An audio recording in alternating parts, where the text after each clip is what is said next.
Okay. I'm hoping this is working. Okay, welcome to the Sunday live stream. I've had to update the stream, so hopefully you get this one. We should be streaming. So welcome back everyone to the Sunday stream. I'm Jason Louv. I will be your spiritual guide for today to your great misfortune. Let me get off Twitter. Okay, so we have been doing these regular sessions where on Sundays, here we go. Okay, I got to pull up the chat. Okay, so Sunday services. I don't know if you went to church as a kid, but now you get to go to church as an adult with some weird guy with a beard, a shaved head, and piercings and a leather jacket who looks wonderful. Look how lovely best dressed spiritual commentator of all time. Thank you, Alex. I greatly appreciate that. So, and in our church, we're going to discuss occultism and the manipulation of reality and turning the universe into what you want it to be. It's going to be great. So, hopefully you joined me last Sunday for the first installment of our reading of Sane Occultism by Dion, real name Violet Firth, one of the greatest writers on magic ever. And along with Aleister Crowley, the greatest product of the Hermetic Order of the Golden Dawn and greatest not just explicator of the Golden Dawn, but modernizer. Dion is the person who put magic on a solid psychological basis for the first time, using what was then the then new theories of Jung and Freud to update magic for a educated, sane, rational 20th century audience. So go ahead and jump in on the chat. Who has an idea for a super chat goal we can do? I still owe everybody at least one library walkthrough video. So that's coming. My books are in disarray as I have yet another new puppy, but we're going to do a library walkthrough video.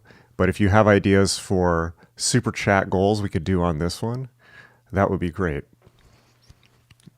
Okay, so Sane Occultism. So you don't need to have watched the last one before watching this one. Don't worry. You're not going to have missed anything. This book is about taking some of the more widely believed ideas about the occult, both from popular culture and from practitioners, and debunking and correcting them, one of my favorite activities. So we're going to continue our read. And again, you are not going to have missed out on anything if you haven't watched the first one, but you should definitely watch the first one. Thank you, everyone who has complimented my gorgeous appearance. And Kyle says, I just learned Fortune was a psychologist, or at least studying. Yes, she was. And she applied that psychological training to doing this kind of bizarre thing and putting it on solid psychological ground. Charlie says, would love another convo with Edward Bruce Bynum. I would too. That's a good point. I would too. I would love to get him back on the YouTube. Okay, so thanks for bringing that back into my awareness. So before we get started, let's shuffle Dion off to the side for a second. Before we get started, I think I would also like to use these sessions to kind of comment on major themes that are going on in the world. Since this is a Sunday service, I should address what's on everybody's mind. So I've used Grok, Twitter's AI, which I think is the best AI or LLM model for summarizing news, to get an overview of what's happening. And I think that if there's one theme that I would give the last week, it would be transition. I think that the world right now is transitioning into a new balance of power. I think that's probably a good thing. Clearly, the war in Ukraine is being recalibrated. We had another hostage return yesterday, or hostage exchange. And it seems like with the change in leadership in America, the world is now trying to find a new balance of power. But it seems to me the impetus what's going on is people actually do want to rebalance things. People do want to find a new balance of power. It's not going to look like the old one. But by balance of power, I mean we can go back to the same uneasy interaction with Russia and the Middle East and things like this, where it's not open warfare, at least. And the same thing is happening with the trade deals with China. Hopefully that goes well. The tariffs, Latin America, all of that. Howard, I really like you, but if you're going to go off on the Jewish Trumpian state is rising, we're going to have issues because this is anti-Semitism is not on this channel. So if you're going to start going into Jewish government control conspiracies, you're going to get on my bad side. So let's keep that reined in, shall we? I don't understand how anyone can look at the post-October 7th world and say that somehow Jews control the world when they've been getting the shaft from every single angle. Okay, that aside, I think that... Yeah, I'm serious too, by the way. I think that the impetus here is to find a new stability point, and that's good. That's all that I can really ask for. So I think that the news is largely positive overall, particularly compared to the last 15 months. Yes, you can make jokes, but remember, we're on text. Everyone will take you seriously. Nobody can hear your tone of voice.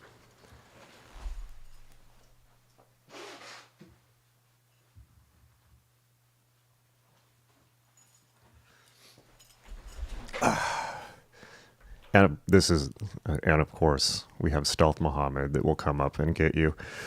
Okay. What do we got here? Slim Jim, super chat goal. Jason joins or starts a grindcore band on Vox. Well, I can regale you with my questionable music videos that I've made and songs if you want that. Tell you what, let's do that. We'll do a 5 super chat goal, any amount. I will torment you.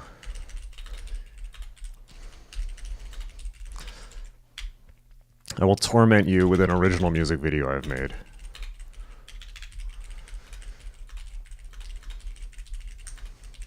In this chat. Okay. So, let's get it kicked off. We got a super chat goal. Eddie says 30 below, Irish coffee and Jason. Nice. I've also got cold, strong-ass coffee. Grok this, the unedited King James Bible is in the altar stone. Why don't you ask Grok and see what it says? I'm curious. All right. Yeah, Tears of Glass says, nah, man, people are usually tripping when they say it's a one-people problem. Yeah, it's just the world is way too complicated. Music videos are good middle ground. Joke's on you, we want this video. Okay. You'll actually appreciate it. It will be, let me put it this way. The music video I'm going to play for you will be utterly unexpected.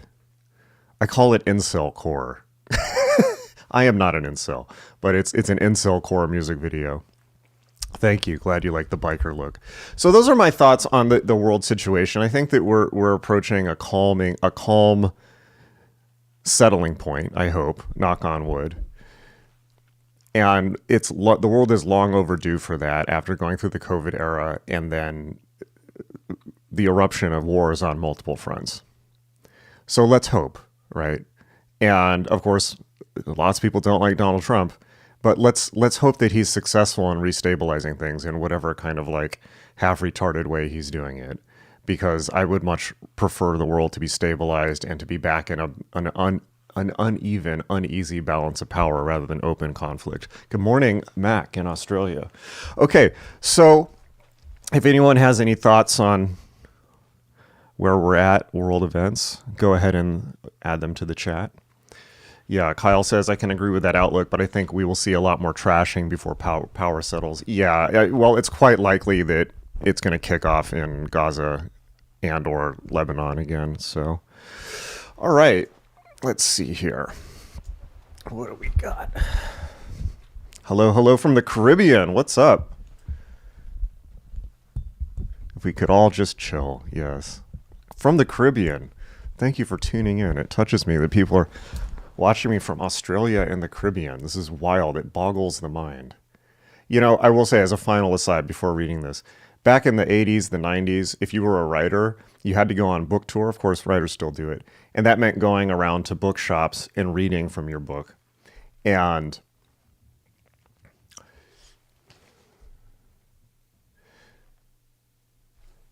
hieroglyphs. That meant reading from your book. And usually no one would show up to the readings, maybe 4 people max. And usually those were people who would just go to everything at the bookstore. And it was humiliating for writers. So now the fact that I can just hop on YouTube and talk to people all over the world immediately, like thousands of people, it blows my mind every single time. We truly live. What a time to be alive. Okay, so to recap, we've discussed general principles of the occult, what it is, what it isn't, and we're going to kick off this section. We'll see how far we can get. We're going to start with some specific things. The first one's going to be numerology and prophecy. Oh, wait, excuse me. So we're going to do astrology, past lives, numerology, prophecy. We're at least going to get through those things. So that the place where occultism intersects with the public knowledge. Hindutva Groypers. Oh my. Yes. Okay. So let's kick it off with chapter 6. We did the 5 chapters last time. Finally, we are at the moment where I will stop rambling and read. Chapter 6, the use and abuse of astrology. So here we are. There's a link to buy this book in the notes. Also, make sure to like and subscribe. Like and subscribe. Tell your friends. Tell your enemies. Give a like and subscribe. All right. Let me say by way of preface that I write neither as an astrologer nor as a skeptic. Pretty much my perspective too. But as an occultist who recognizes astrology as necessary to the practice of occultism. A deep knowledge of astrology can only be the fruit of lifelong study and experience, but everyone who aspires to the practice of the occult arts needs to know the principles of astrological science. Although, if he be unable to give time to the detailed study,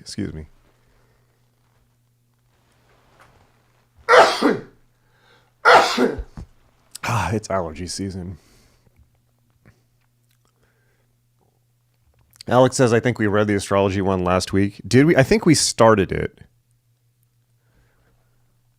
Oh, wait, no, you're correct. We did read it. Thank you very much. Okay, we did read it. We read astrology last week. So we're going to kick in then with chapter 7, records of past lives. Thanks for the save, Alex. All right, records of past lives. Wow, we made some progress last week. To many, I will get more professional and polished as time goes on. Thank you, everyone. Oh.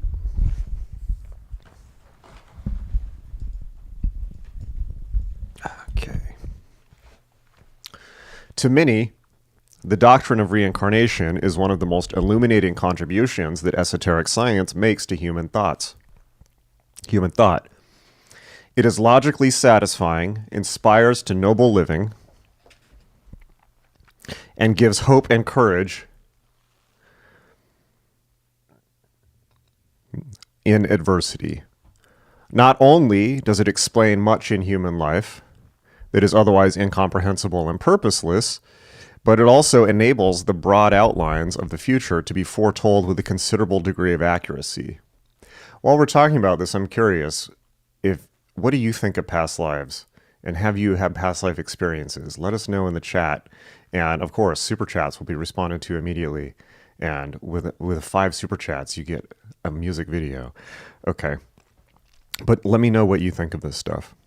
It is not, of course, as detailed as a progressed horoscope, but if the line of development pursued by the soul in the past be known, it is often possible to draw conclusions as to possible developments in the future, especially in matters connected with initiation and occult work. But just as any medicine which is strong enough to cure is also strong enough to poison, if wrongly used, so the doctrine of reincarnation is no more foolproof than any other aspect of occult science. Indeed, it is more liable to abuse than most, For it is a very simple matter, granted sufficient imagination, to construct elaborate romances concerning past lives. Experience of occult circles shows that this form of psychism is among the most popular, if not most profitable activities. Whoever is sincerely concerned for the prestige and purity of occult science cannot but regret that so valuable a doctrine should thus be brought into ridicule and discredit by the folly of its adherents. We badly need some standard of proof which shall be applicable to all such statements. For the most part, they are a matter of ipse dixit on the part of some psychic, and no proof is offered or required because it is not realized that proof is available.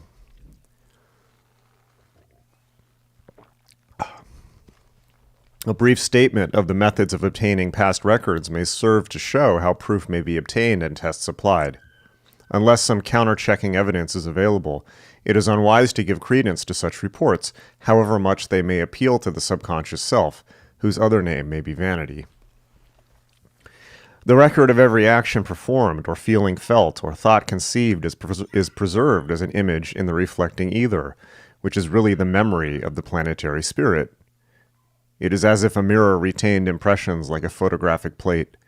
These images, however, are not stored in any haphazard fashion, but obey the same law of association of ideas as do our own subconscious memories. Those things which occur in sequence are linked together, so that if one thing is recovered by consciousness, all those connected with it tend to be drawn into consciousness also. Details of this psychological process are given in my book Machinery of the Mind, and need not be entered upon here. But not only do these incidents which occur in sequence become linked together, but also those which occur simultaneously, or at the same place, or which deal with the same subject. It will thus be seen that if a single image from a particular organization of ideas can be brought into consciousness, it is a comparatively simple matter to recover the rest of the ideas connected with it by inhibiting other thoughts and allowing them to rise spontaneously into consciousness, as they will if not deflected. Memories of past lives, then, can be recovered from the reflecting ether, or subconscious mind of the planet, provided we can get any single idea which shall serve us as a starting point. It is this absence of a clue which presents the difficulty, just as we can often repeat a poem which we have once learned, but apparently forgotten, provided the first line be given us.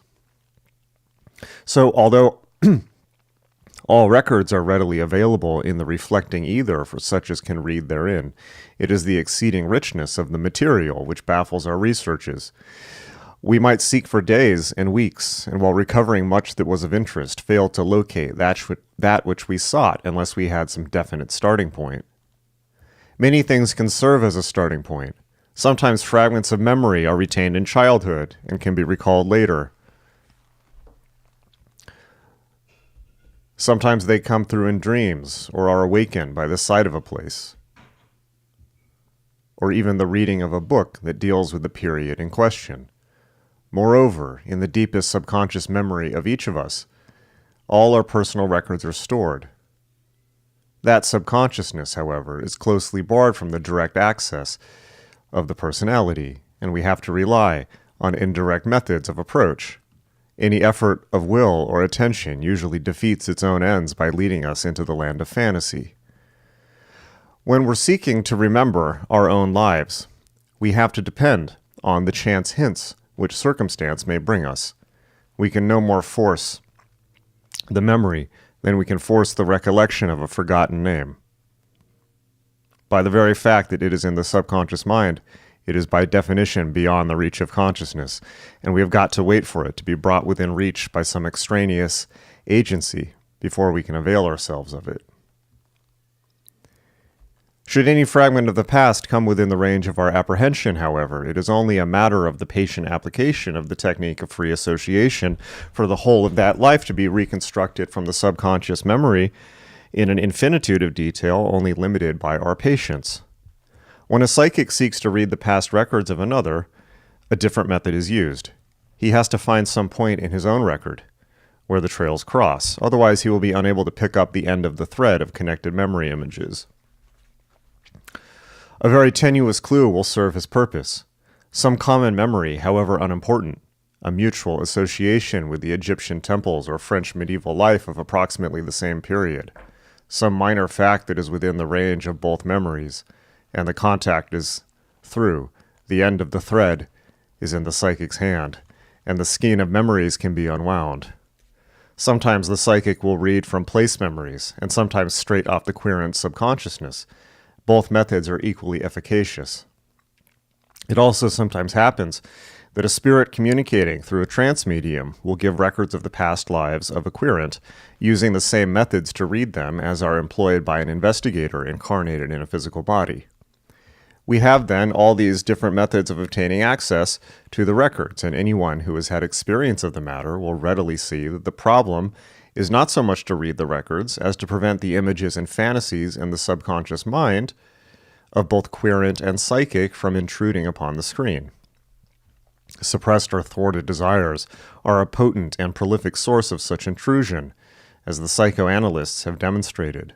But a long-forgotten novel dealing with the same subject is just as likely to contribute its quota when that particular memory stratum is struck with which it is associated. We may have identified ourselves with the hero or heroine of some story read in the impressionable days of adolescence, and later, when we begin to investigate our karmic records, reproduce the whole plot as a fantasy of a past life. The problem which confronts us in the reading of the records is frankly one of elimination and rejection of the spurious and irrelevant out of the mass of subconscious material presented to us. The psychic has to follow a very tenuous thread through very tortuous ramifications, and it is exceedingly easy to go off on a wrong scent after following the right one for some time. For this reason, records of past lives are usually obtained in a very fragmentary state. When the querent is reading his own memories, or a psychic is reading them for him, there will usually be a few clear-cut and detailed scenes, and but little coherence until the free association method painstakingly works out the details. When a communicator from the inner planes gives the records, however, they will usually be synoptic. That is to say, a series of brief records such are given in a popular encyclopedia. These records are an invaluable basis for future work, as they furnish most valuable clues, and can always be filled in subsequently by the free association method. Those who are fortunate enough to get, it's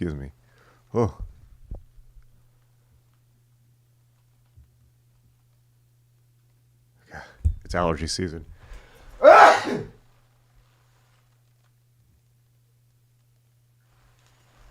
Excuse me. I'm going to go grab a Zyrtec. I'll be right back.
All right. Just wanted to spare you my sneezing there. All right, where are we? Those who are, these records are an invaluable basis for future work, as they furnish most valuable clues and can always be filled in subsequently by the free association method. Those who are fortunate enough to get such a series given them should be at great pains to preserve even the most irrelevant details for this reason. It is not often, however, that communicating spirits can give those records, for unless they are themselves of a certain degree of development, they will not be able to rise to the plane beyond which the second death has no power. That is to say, So long as consciousness is still focused in the non-material aspects of the personality, the entity will have no memory or knowledge of those things which pertain to the individuality, the reincarnating ego. And therefore, for him, the personality of his last life is his only being. It is not until consciousness rises to the level of the higher self that past lives are remembered. Therefore it is that the average communicating spirit has no more knowledge of past lives than the average incarnated spirit or common man.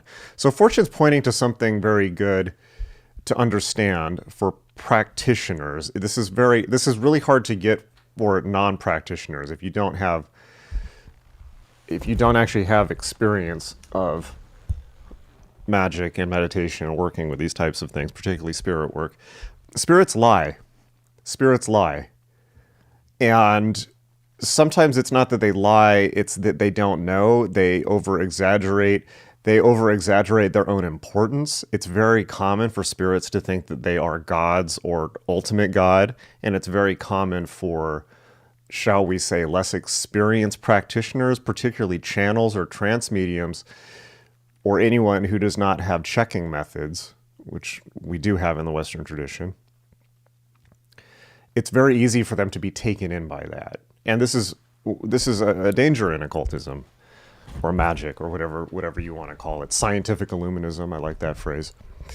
This is a danger because misidentification or trusting of lower elementals or lower spirits will simply lead you astray because now you're missing your mark. And so, again, this is a point that's hard to understand for non-practitioners, but practitioners should get a sense of it, which is spirits lie. It's that simple. And it's not necessarily malevolent, but spirits are below human on the evolutionary chain. So it's important to remember that. It is only when we are... So yeah, her final point. Therefore, it is that the average communicating spirit has no more knowledge of past lives than the average incarnated spirit or common man. It is only when we're working under the aegis of a school of initiation that we begin to touch the spirits that have this higher consciousness, in heaven as on earth, and then they will tell us of past ages and read the records for us if permission can be obtained. But for such a reading, permission always has to be obtained from the master who has the pupil in keeping, for this knowledge is not lightly to be communicated, and if given indiscreetly may do more harm than good. Yeah, I agree with that. It's good that these things are not commonly accessible to the public. The best and simplest way to countercheck records of past incarnations is to get several different psychics to read the records without allowing them to know what has already been read. An interesting experiment. A remarkable degree of confirmation is usually obtained. Those things in which they spontaneously confirm each other may be taken as established by the testimony of independent witnesses, and those in which they contradict each other may be taken as inaccurately observed. That's a pretty straightforward experiment. It will always happen, however, that different psychics will report things which remain unconfirmed. These need not necessarily be discarded, they must merely be regarded as not proven until confirmation is forthcoming. One psychic may see one thing, and another psychic may very well miss it and see another when there is such a wealth of detail to be seen. Our next method of counterchecking is to seek to explain the known facts of the present life in the light of the past. We ought to be able to see a clear line of causation, this is true, leading up to them if the records have been correctly read for a series of incarnations. Moreover, if we are able to see the hand of the remote past showing itself in the immediate past, we ought also to be able to see it showing itself in the future, and this is the most satisfying test of the accurate reading of past incarnations, and its most valuable justification. Let us give an example to make this matter clearer. Supposing A, B, and C have been associated together repeatedly in past lives, if A and B have already met, it is probable that C is not far off, and will in due course appear upon the scene and play his old part. If this should occur, there is proof positive and ample justification for accepting the reading of the records as substantially accurate, though no such reading will ever be complete owing to the enormous complexity of the matter involved.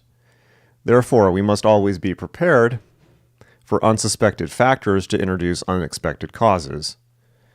If these two methods, the counter-checking of psychics by one another and the rechecking of the results by observation of the life, be employed, we shall obtain evidence which ought to be good enough for anyone save the professional skeptic.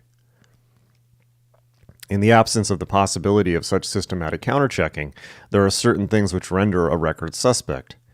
If we see the cloven hooves of the natural instincts peeping out, that's funny, we shall know that we need look little further than the subconscious mind for the source of the records. These instincts show themselves in two ways. The self-preservation instinct has for one of its aspects the very human impulse of self-aggrandizement. If a person of very ordinary attainments in this life claims to have been someone of very extraordinary attainments in the past, we may well ask one of two things: whether the record is true, or, if true, what he has been doing in the meantime, thus to have come down in the world of spiritual development. To claim greatness in the past does not so much cast a reflected glory on a mediocre present life as suspicion on the intervening lives which have apparently written Ichabod on the wall. The great bulk of mankind at the present time consists of very ordinary people, leading rather drab lives. It is curious that so many records of past incarnations represent very extraordinary people leading very lurid lives. One may not unreasonably ask why it is that the average should not have undergone such a drastic change. The highly colored should be as suspect in stories from the past as it usually is in stories about the present. Especially when the cloven hoof of romance, especially illicit romance, shows itself, we would do well to proceed with caution and ask many questions. Why is it that the fact of a twin soul, linked to us by bonds of karma, was never suspected until that soul is actually met face to face in incarnation? Whereupon memory leapt to consciousness spontaneously. If we had actually had such a twin soul, the memory of it would have in all probability shown itself in childhood, and we should have been awaiting its coming for years. Moreover, why is it that twin souls never, by any possible chance, marry each other, but always appear as someone else's legal spouse? So I suppose she's talking about what people now call soulmates or twin flames. The fact of having really met one's twin soul might or might not be sufficient reason to abandon one's responsibilities and honor. But it is very odd that twin souls are so seldom able to ratify the bond in the eyes of society. We must face the fact that in our present imperfect state of society, a great many marriages leave one another of the contracting parties spiritually unmated, and that the unsatisfied one will be greatly tempted to remate elsewhere. Emotional starvation begets emotional tension, and when in such an overwrought and unsatisfied state of mind an attractive stranger is met, whose weaknesses proximity has not revealed, and whose magnetism familiarity has not dulled, the unexpectedly violent emotional reaction is accounted for by the hypothesis of a karmic tie, which has come down through the ages, wherein life after life the two who are mutually attracted have been linked together, and the unfortunate superfluous spouse of this incarnation, who is cast for the part of villain of the piece, has nothing to do but stand aside while the twin souls rush together in obedience to the inevitable laws of their fate. No one is held to be to blame for this, save the superfluous spouse. So she's talking about Mr. Steal Your Girl here, who has unfortunately and in ignorance appropriated that which was not his or hers. The suffering of the unwanted one is regrettable, but inevitable because the laws of karma decree it. How often has one heard this specious argument advance in extenuation of what is, after all, adultery? The fact that adultery takes place with unedifying frequency between people who have never heard of karmic ties, but are merely prompted by their instincts, is not apparently held to throw any light on the matter. The allegation of a karmic tie is held to be sufficient reason for demanding a separate classification. It is not an easy thing to adjudge the rights and wrongs of a matrimonial problem, and no man can say what the temptations and bitternesses of another may have been. But at least we can say this, that there is nothing in the law of karma, or the forces working through from the past, which justifies, although it may explain, infidelity. Alex, first super chat. Thank you very much. Got a super chat for the sick beard. Appreciate it. We only need 4 more, and then I will torment you with a music video about karaoke in Japan that I made. The memory of... Oh, wait, let's see. To be tempted by one thing... To be tempted is one thing. To yield is another. Oh man. So I'm going to come back to this. CJ says Twin Flames. There's a Twin Flames subreddit, and it's scary. People admitting to stalking. Well, there you go. The more things change, the more they stay the same and become weaponized on the internet. I really appreciate that. Like linking, this was written, what, in the 30s? Or actually written in the 60s, 1967 was at least its first printing. It may have been magazine articles before that. But I really appreciate it when people relate things that they're reading to the modern day, because it makes it real, not just for the audience, but also for me in ways I may not have figured out. Okay. The memory of past lives is mercifully hidden from the average man, and experience shows that it is well that it is so, for a soul needs to have reached a certain degree of enlightenment before it is able to make the right use of the knowledge. Because a thing has happened in the past is no reason why it should be allowed to recur again. Forewarned should mean forearmed. What is the use of knowing the past if we use our knowledge as a justification for repeating our mistakes instead of profiting by them? Yeah, very direct comment. We are merely piling up fresh karma for the future. Yes, this is too pragmatic for the average individual to comprehend, I fear. When karmic problems confront us, our best course is to put aside all personal consideration and, regardless of self, work them out in accordance with cosmic law. That is true. We shall then be karma-free in that respect, and although the present life may have to be dedicated to the task of unwinding the tangle, the path of the future will lie open before us. Okay, that's the chapter on past lives. Let's see what people are... let's see some of the reactions here. Oh, there's tons. All right. Eddie says, 40 years ago, up in North CBC, is that Canadian British Columbia? Radio was a community communications network. Now you can talk to someone in California on your phone. Yeah. Very cool. Charlie says, got a tarot reading telling me I was a 17th century Scottish murderer. Wow. What do you think of that? Let's see. You've integrated it, though. Let's see. I'm not going to be able to read all the comments. Past lives gotta exist. That's where natural intuition gets siphoned from, says Tears of Glass. Like some large soul pod we dip our cups in sometimes, i.e. altered states, random life experience. That's interesting. Yeah, that's interesting. That seems to dovetail with some of the stuff she's saying, too. Yeah, so people are commenting on things that she actually addresses. Like, Sus Rando says it's suspicious that people's past lives are some legendary famous Giga Chad, which is funny, instead of a medieval peasant. Yeah. Scams. Charlie says John D has come back as the physicist Dan Winter. What? Who is Dan Winter, and where did you hear this?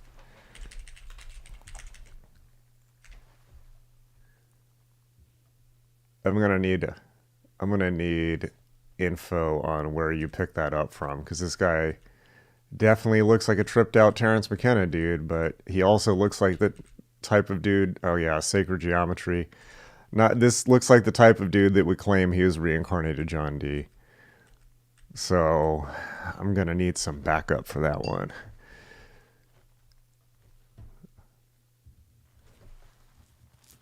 What if the bridge to our HGA and what we connect with is a group of past incarnations guiding and waiting in their astral ship for the final incarnation to arrive, lift off, and reunify into one? Well, that would be cool. It's Tyrell, yes. Blessings and healing.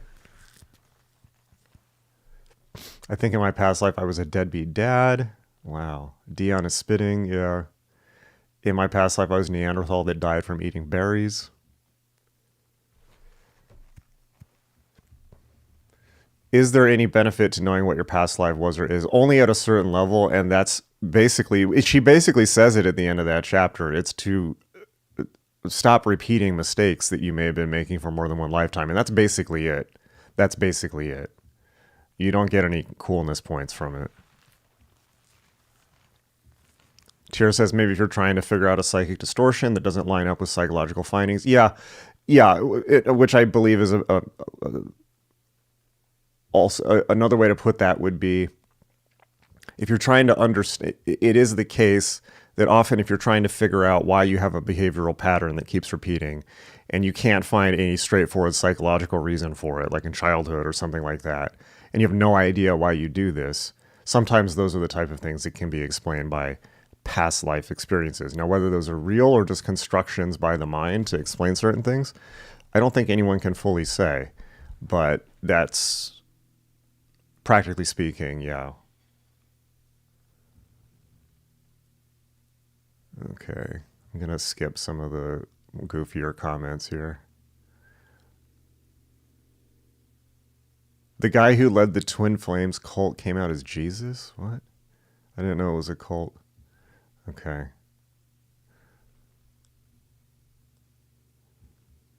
So, Alex, it's your third super chat, YouTube informs me.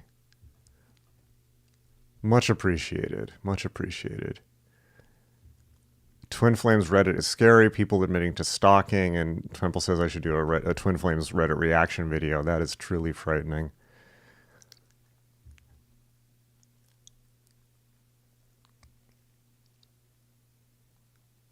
I was a Chinese peasant girl who worked on a farm. Very likely. Dan himself said that. Okay, well, if okay, so we have a goofball sacred geometry guy. I don't know. He said he was the reincarnation of John Dee, so that's that. Yeah, self-reported is not good enough. Nothing. I'm not saying it's impossible, but it strikes me as highly unlikely. Kyler says, Jason, you once called goetic and infernal magic as spiritual methamphetamine. Could you elaborate on this? Do you have any thoughts on Lon's opinion on Goetia? Well, Lon and I have talked about it on a podcast, and I believe I referred to it as spiritual cocaine. And the reason is Goetia works very well, but then you end up with horrible side effects, right? So, and it becomes addictive. So, and one could perhaps compare it to methamphetamine for the overall spiritually degenerative effects that it has. So, certainly not recommended. At the end of the day, look, it's this simple. The Goetia, whether you take a psychological or literalist model, if you take a psychological model, the Goetia represent shadow subcomplexes of your psychology. If you take a straightforward spirit model, they represent demons. Either way, they represent subroutines that are below human consciousness, that are less evolved than human consciousness. And so fixating on them fixates your consciousness at a level below its normal state. Whereas fixating on gods or angels raises you higher, this takes you lower. And for most people, unless they're highly trained and only at a certain level, that will only destabilize them. And that can have long-term effects in their life.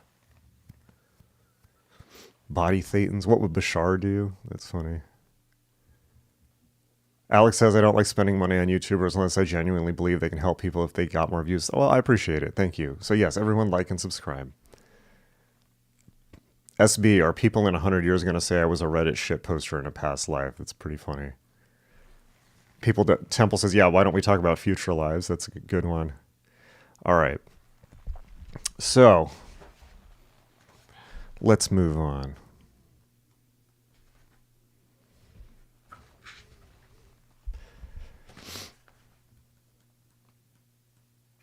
Chapter 8. Numerology and prophecy. So feel free to jump in with your thoughts on numerology and prophecy, and let me know what you think, because this is a pretty contentious one, depending on, and people can have very different opinions on this based on what their background is. Yeah, Tears of Glass says about Goetia. I was wondering on that. Heard the word Goetia in a passing conversation with a friend. Never felt compelled to research honestly. Thank you for the enlightenment. Yeah, so here's the thing with Western magic. Western magic is a blanket term for basically anything magical that's happened in Western civilization, and not all of it is great. And the Goetia goes back to Greece, at least, the Greek magical papyri. If you want to get weird and theosophical, you can say it goes back to Atlantis. But at the end of the day, I don't find that it is necessary or productive for making progress. I'm not saying it's not real, because it is real. I'm saying it's real with side effects. And I would suggest it's real with side effects that you don't want and which are not worth the trade-off.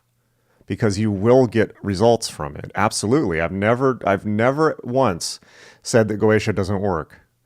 What I've said is the side effects aren't worth it. The side effects aren't worth it. And it pretty much comes down to that. All right, numerology and prophecy. There are so many different systems of numerology that to give a definition which would include all of them is not an easy matter. They range from the simple substitution of numbers for the letters of the English alphabet and the translation by their aid into a numerical value of the name which our parents, influenced by considerations of family interest and recently read fiction, saw fit to give us, to the most elaborate mathematical calculations based on detailed measurements of objects celestial and terrestrial, carried to 6 decimal places. Between these two extremes there is every grade of elaboration and every point of view. It is not possible in these pages to give a detailed analysis of all the different systems competing for our attention, nor yet justly to assess their merits. Some of them are of a complexity that demands prolonged study and considerable mathematical aptitude for their understanding, and it is unjust and misleading to criticize a system unless adequate time has been given to its study. It is a simple enough matter to knock down Aunt Sally's of one's own setting up, and the concept of a system which the adverse critic undertakes to demolish may bear very little resemblance to that which its exponents are endeavoring to explain. No criticism, therefore, of individual systems will be undertaken in these pages, but an attempt will be made to explain the esoteric principles upon which numerology rests, and the student may then be able to see whether any given system is likely to be sound or otherwise. Initiates have always attached great importance to number, color, sound, and form, holding that, according to the Hermetic maxim, as above so below, the spiritual affinities of a given object can be deduced from these things, and that with its spiritual affinity it will have a special link. So I will say as an aside that it's very, very helpful to know what school somebody comes out of when they're writing about the occult, because now when she's talking about initiates, what she's talking about is initiates of the Hermetic Order of the Golden Dawn. Hey, Susrando, $5 super chat. Thank you very much. Thank you for your work. The beard is rad. Greatly appreciate it. You're too kind. You were very gracious. 3 more and you will get a music video. But thank you very much to Alex and Sus for super chatting. Do give that a like. So make sure to super chat, like, subscribe, sign up for notifications, everyone. So, and I bring that up because it's useful to know the context, because for instance, in the last chapter where she's talking about people that are obsessed with other people's past lives, that particularly if that person is already married, it's quite possible that she's talking about W.B. Yeats, who was, so it's kind of like if you know the tea, you can kind of read between the lines and see who they're shit talking, basically. And I'm pretty sure she's shit talking W.B. Yeats, who was also a member of the Hermetic Order of Golden Dawn and was utterly obsessed with this woman named Maud Gonne, who for like 20 years, who was married for 20 years and was not gonna sleep with him, obviously. But he was obsessed with her, and he was constantly writing poems for, I mean, you can only imagine if you were that woman's poor husband. Was just nonstop and was saying like, oh, they're going to be together astrally and they have past lives, and just like what we would now recognize as this utter try-hard behavior that is just embarrassing. And this is important, and also this is combined with W.B. Yeats had this very like kind of anti-sex, sex is impure attitude, but it's okay if I obsess over somebody else's wife and talk about how I must be with them on the astral. It's like totally developmentally stunted, and also makes an interesting contrast with Crowley, who had a completely just rapacious view on sex, where it's just like whatever, you know. Crowley largely saw it as a physiological function, right? And that obviously came with its own problems, but just interesting Golden Dawn tea. When you kind of read between the lines and you can see who they're shit talking. They therefore, initiates, utilize these objects when they wish to get into touch and bring through into manifestation those potencies on the inner planes which they are held to represent. So, last aside on this, Fortune is doing the same thing that a lot of post-Golden Dawn people did, including Alice Bailey, where they mixed together. In her case, she's mixing together Golden Dawn and Theosophy along with modern psychology. That's kind of the intellectual source for what she's doing here. Should Golden Dawn, should the continental Rosicrucian stream of esotericism, let's call it that, instead of saying Golden Dawn, should the continental Rosicrucian lineage of initiation, which goes back centuries, be combined with a theosophical lineage, which is more appropriately filed as an Eastern system, but really it's a Western Orientalist reading of Eastern systems that bears very little in common with the actual Eastern traditions, which we now have much better information on. Should those two streams be crossed? I would say probably not, although they have been repeatedly. But that's a whole conversation to have. The uninitiated believe that the force invoked comes into physical manifestation through the symbolic object, but the initiated know that the material object is not employed to enable the power to come down, but, this is important, to enable the mind of the magician to go up along a particular line of consciousness. His mind contacts the potency, and it is through his own nature that the power comes down, not through the so-called magical object. It must be clearly realized that the value does not lie in the material object, but in the train of thought it evokes. Ah, Lefty. Or Letty, let yourself slip. $5 hoping for a Charlie appearance. Thank you very much. You're too kind. Yeah, maybe that can be the next Super Chat goal. Charlie appearance. Much appreciated. We got 2 more to go before music video torment. Objects do not have numerical values assigned to them arbitrarily, but in accordance with some of the profoundest principles of esoteric cosmology. The different planes of existence came into manifestation during different phases of the cycle of the logoidal being. Their substance is organized out of atoms of different types. These atoms are really nothing but force in cyclic motion, vortices infinitely minute. Their motion, however, is not in a circular path, but an angular one, and some follow a 3-sided, some a 4, 5, 6, or 7-sided orbit. Each plane of the manifested universe is characterized by prime atoms, which possess an orbit of a particular type. Each plane developed a special type of force and consciousness. Each plane had as the focus of its development one of the planets. That is to say, when the evolutionary life wave was on a particular planet, a particular plane was developing. So this is all theosophy. It will thus be seen that a plane of existence, a type of consciousness, a planet, and a particular type of atom will be associated together. The prime or fundamental atom will have a certain number of tangents in its orbit, and this number of tangents will determine the vibratory rhythm of its movement. All the complex forms on that particular plane will be built out of these atoms.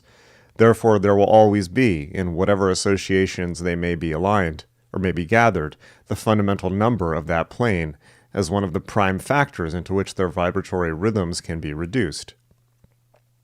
These vibratory rhythms are the basis of all existence, and they can all be expressed in mathematical terms, hence the significance of number in esoteric science, for these sacred numbers are the formula of the invisible forces which are behind all things, visible and invisible. For practical purposes, a knowledge of the numerical factors is chiefly of value for determining the interrelationships existing on the subtler planes. It has a secondary value in that cycles of recurrence can be worked out if the primary unit is known. But as cosmic units of time are of transcendent vastness, but few have been observed and worked out, and these, being planetary in their significance, they have but little bearing upon the personal destinies of human beings. The coming of the avatars, or Christs, the birth and breakup of civilizations, these things are known to the adepts, but it is exceedingly doubtful whether the affairs of nations are revealed, save insofar as they are incidental to these things. To work out the day of the outbreak of a war by means of one of these cosmic cycles would be like measuring an object seen under the microscope by means of a surveyor's line. Those profound students of the subtler aspects of existence, the Kabbalists, were in the habit of reducing to numerical value all potencies with which they worked, and embodying these formulae in the name given to each potency by means of the number-letter system of the Hebrew alphabet, in which each consonant is equated with a number, the vowel sounds necessary for vocal expression being represented by points which merely aided pronunciation and had no bearing on the numerical value of a word. The Hebrew orthography grew up primarily as a means for such notification and was therefore a sacred language like Sanskrit, which was evolved for the same purpose. So by the way, we're going to be talking about this in detail along with a bunch of the astral stuff in Adept Initiative 2, which starts in 2 weeks. It starts March 1st. We just finished up Adept 1. I taught the last unit on Thursday. Kristen, $2, hoping to see a Japanese karaoke video. Thank you very much for your first super chat, and thank you, Let Yourself Slip. You're very kind, and we have one more to go. What was I saying? Yes, we're going to talk about this in Adept 2. Starts in 2 weeks. Tickets are still available. There's no more VIP tickets available, but premium and standard tickets are available for our 6-week course on the basically understanding Kabbalah and the astral plane and astral travel in a really, really in-depth and precise and scientific way that is you just can't get anywhere else on the internet, including at magic.me. So this is a completely new course, and we're going to go very, very deep in it. So take a look. You can see there's still tickets at adept.magic.me, adept.magick.me. The deals are done, but there's still tickets available, and you only have 2 weeks left to get tickets before it starts. Just letting you know. Okay. If therefore we are dealing with the names which the Hebrew Kabbalists gave to the potencies they described in their sacred and esoteric books, we may be sure that they are reducible to numbers and constitute formulae which, when deciphered and reduced and turned to their factors, will tell us a very great deal about the potency concerned and its interplane relationships. We got our 5th super chat. Just really enjoying the stream. 888. Thank you, Tears of Glass. All right, we've got our super chat in. Let's say if we get to 10 super chats, I will show Charlie on camera. Thank you, everyone. You've got a music video coming, and let's start a new goal.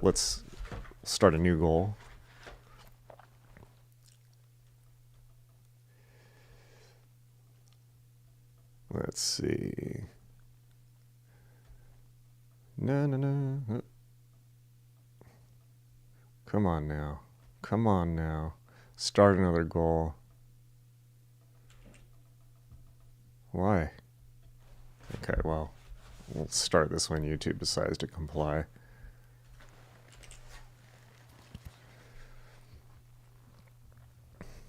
All right. That such a proceeding... Let's see. Okay.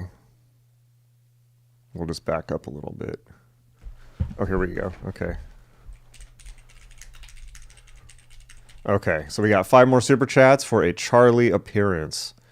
He's lurking in the other room, just waiting. Charlie is an expensive guy. That's correct. Dreamgoat says, is Adept 2 going to be available as a pre-recorded course after you've taught it live? Yes, you won't get the live. However, if you do it afterwards, you're not going to get the real-time interaction with everybody. The way we're doing them is I'm uploading them mostly as recorded units, but there's nonstop interaction with the rest of the class. There's group calls. There's the live component that you won't be able to get afterwards in the pre-recorded one. So, yeah. Indeed. So the best way to take it is definitely as it's coming out. Alex says Charlie's expensive because he's the great initiate behind all of this. This is beyond their grade. So, if therefore we are dealing with the names which the Hebrew Kabbalists gave to the potencies they described in their sacred and esoteric books, we may be sure that they are reducible to numbers and constitute formulae which, when deciphered and reduced and turned to their factors, will tell us a very great deal about the potency concerned and its interplane relationships. There is, however, an exoteric gematria as well as an esoteric. Soi-disant initiates, knowing the principle, attempted to use it as a key to mysteries which were beyond their grade. And so we find the most elaborate experiments in interpretation of the sacred books of the Hebrew race, interpretations which reduce whole sentences to their numerical value, and from that extract an inner meaning. That such a proceeding is fallacious is obvious, for in the first place, there are many different versions of the sacred books. In fact, no definite canon was established until the books themselves were hundreds of years old, so that the original wording of the writers was hard to determine. Accuracy of text being unobtainable in the necessary degree, how can there be accuracy in the results of these calculations? That there is a significance in the proper names is not denied, but that there is a significance in every jot and title is exceedingly doubtful, and even if there were, it would be impossible to calculate it from our modern imperfect text. Another method of numerical calculation, which is having a considerable vogue at the present time, this is interesting, which is having a considerable vogue at the present time, is that based on measurements of the Great Pyramid at Giza. These measurements are usually computed in inches and are... That's funny. These measurements are usually computed in inches and are carried to several decimal places. There are two different schools of pyramid numerology, one which uses what is called the pyramid inch, and another which uses the British inch, as established by Act of Parliament. When we call to mind the vast size of the Great Pyramid, the erosive action of time, which must have defaced all surfaces, even the internal ones, by some millimeters at least, and the fact that the outer casing of the pyramid has been removed so that its actual thickness cannot be determined. Oh, damn. I didn't realize that. Apparently the outer casing was removed so that its actual thickness cannot be determined. It will be admitted that any fine degree of accuracy in the measurements can hardly be achieved. When, therefore, the calculations based on these measurements are reckoned in inches and carried to several decimal places, any accuracy of result is obviously out of the question. If the premises of the Great Pyramid enthusiasts are admitted, the logic of their deduction is unescapable. But as the very measurements on which they base all their calculations are mere approximations, and as there are several different opinions among archaeologists as to what those measurements should be, and as, moreover, there are at least two different schools of pyramid numerology, each of which is equally logical in its calculations, but uses a different inch, it is fairly obvious that we are not dealing with something that is wrought in the living rock, but which is cut out of cardboard at the pleasure of its makers. It is an admitted fact that all temples of the mysteries were symbolic structures. If we want to understand their symbolism, we must enter into the minds of their makers, men like ourselves, concerned with esoteric science. We can best do this by observing the methods of anyone who is getting together the paraphernalia of ritual magic at the present day. Every possible object which has a symbolic relationship to the force to be invoked is assembled in the temple. The robes of the Magi and the hangings of the room are of the symbolic color. The number of lights on the altar, the number of knocks employed in the invocations, the number of circumambulations are in accordance with the numerical potency of the force to be invoked. So this is straight Golden Dawn technology, still used across the world today. A temple used for ritual purposes, moreover, is invariably constructed so as to symbolize the macrocosm, and incidentally, the microcosm of the soul itself, in order that the special rituals performed therein may be related to the whole. If we study the structures used for religious purposes by the different traditions, we shall see this principle prevailing. The Christian church is invariably cruciform in reference to the great sacrifice of its founder. The sun temples, such as Stonehenge, are circular, referring to the zodiac. Not just the sun temples either. The worshippers of the creative force in nature are either the tower or the serpent mound. The worshippers of the Great Mother use the cave or crypt, all symbols well known in analytical philosophy. Analytical psychology, excuse me. That's a polite way to say it. The Sphinx is a symbol of the four elements. It is also androgynous. There is every reason to believe that the pyramidal form was used in the same spirit and for the same purpose, as a symbol enshrining great cosmic truths to be used in the raising of consciousness, and that it represents not a book of prophecy, but a glyph of the universe, and incidentally of the constitution of man and the way of evolution and initiation. Esoteric science was not persecuted in ancient Egypt. The priests had perfect security for their records. Why should they be at such pains to conceal their prophecies? That's a very, very good point. Okay, I'm going to read this again. So I just want to remind you, this is actually, I think about this a lot. So Most of what we think of as occultism now comes from the Golden Dawn period. And we have to remember, nobody really knew anything about ancient Egypt until the end of the 19th century because it hadn't been excavated. People knew it existed, but all those pyramids, and they knew the Sphinx was there and all that, and there were the pyramids, but like digging up the tombs, all of this, people didn't know very much at all because the archaeological expeditions didn't happen until the end of the 19th century. And Sumeria wasn't even dug up till that time period, and people didn't even know that it existed. There's like one passage in the Bible where you can kind of footnote infer the existence of Sumeria, but it's very unclear whether it ever actually existed or not. So you can just imagine, this is not that long ago. They dug up the oldest, at that time, what was considered, prior to Göbekli Tepe, what was considered the oldest record of civilization in the world was dug up. They didn't even know it existed. A lot of the people involved in the excavation or the interpretation of what was dug up in Egypt were Golden Dawn members. For instance, E.A. Wallace Budge, the original translator of the Egyptian Book of the Dead, was a Golden Dawn initiate. So, it's all wrapped up here. Golden Dawn texts were assembled by Mathers in the British Museum, which is where all these findings from Egypt were coming back. So you can imagine kind of that heady cultural period where you have the future coming. It's very clear we're about to enter the 20th century. Technology is improving, communications technology, steamliners, railroads. The British Empire is in full swing. Knowledge of ancient civilizations is coming back. Occultism is being openly practiced. There's a mass interest in spiritualism as the fear of the turn of the century comes. There's a sense of malaise, perhaps, of early warning of kind of the collapse of the empire, even at its height. So it's quite a fascinating period to think of. But just to understand, we don't really know that much about ancient Egypt, and what we think we know was largely created by Golden Dawn people, more or less. But I think that this is an incredible. This is on point. This is an incredible point. So, just to reread this, esoteric science was not persecuted in ancient Egypt. The priests had perfect security for their records. Why should they be at such pains to conceal their prophecies?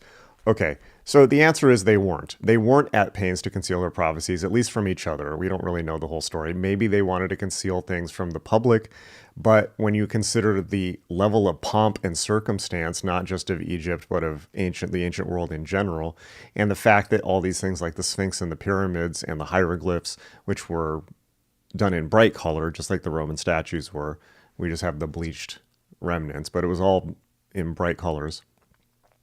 That was for the public. The whole ritual theater of gods in priestcraft was for the public, So, interesting stuff. So, but the answer here is clearly they weren't encoding their stuff. We just don't have access to the full records because we only have tiny bits and pieces. And whatever we think of are only as far as I know, the only reason we think we understand hieroglyphics is the Rosetta Stone, but we don't know for sure. So what we're seeing is gaps in our own knowledge, not theirs. All right, I'm going to read a little bit more, and then I got to go check the brisket. That the pyramids of Egypt and the stones of Avebury enshrine profound truths there is no reason to doubt.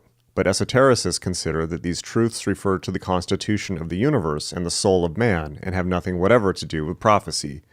Yeah, this is another great point where you can see what level of consciousness people are at based on how they interact with things like this.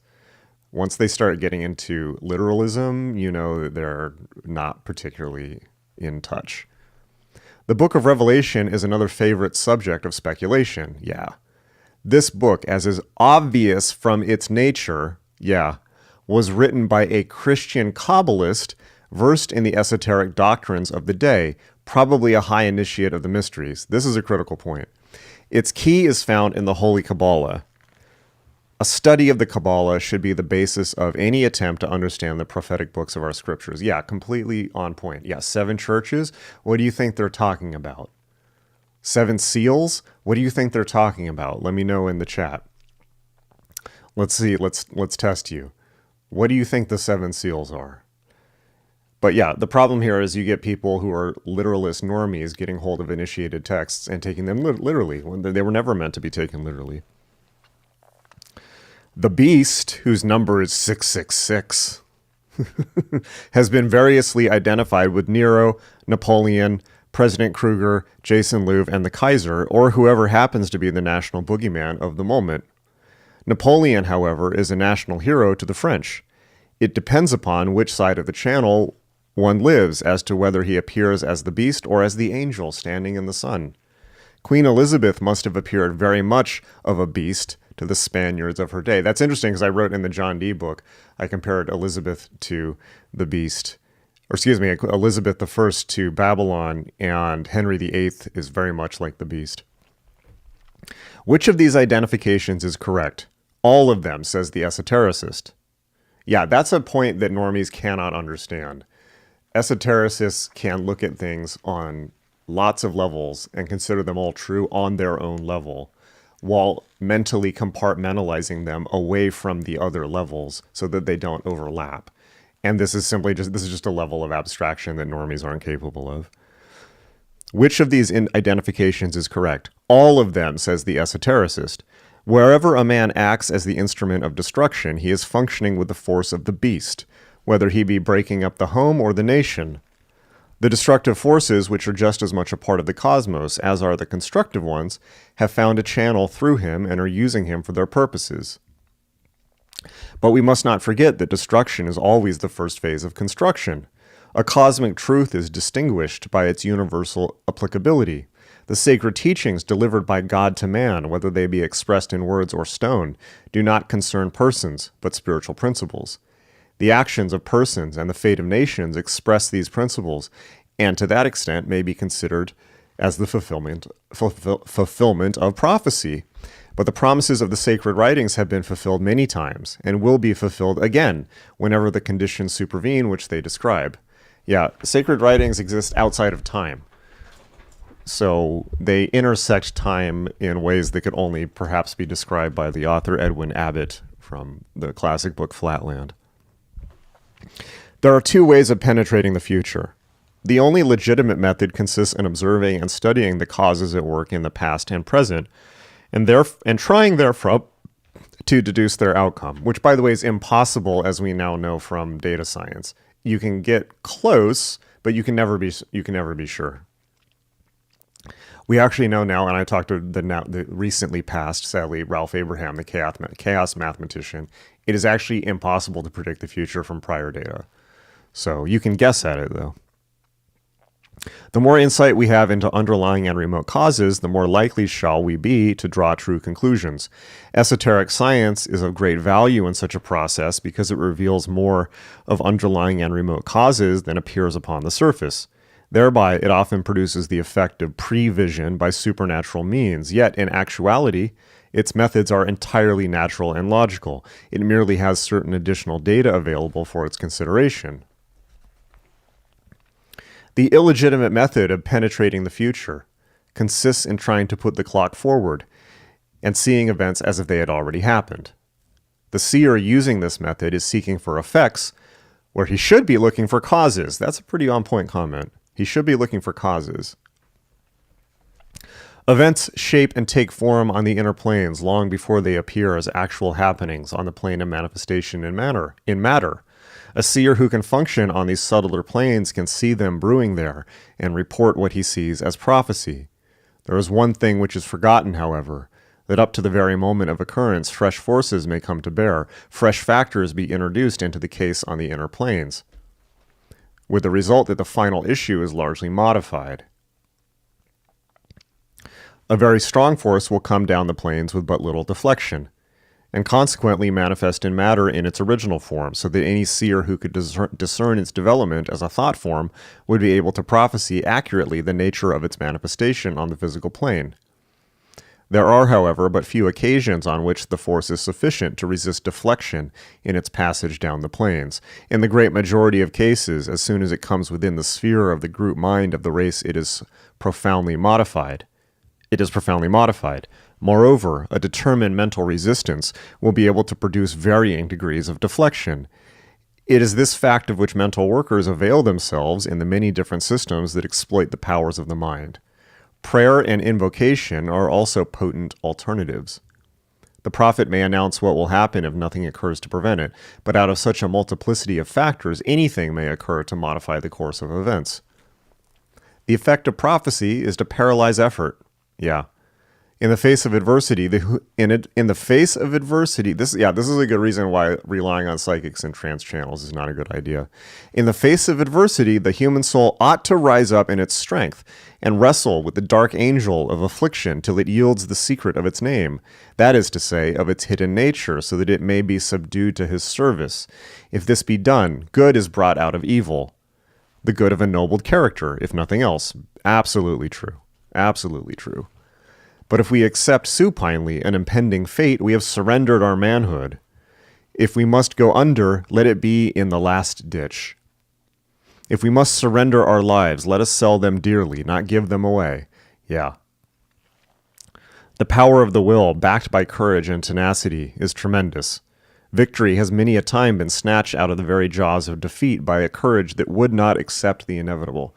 There you go. There's the struggle of the human spirit in a nutshell. And ultimately, that's what magic is.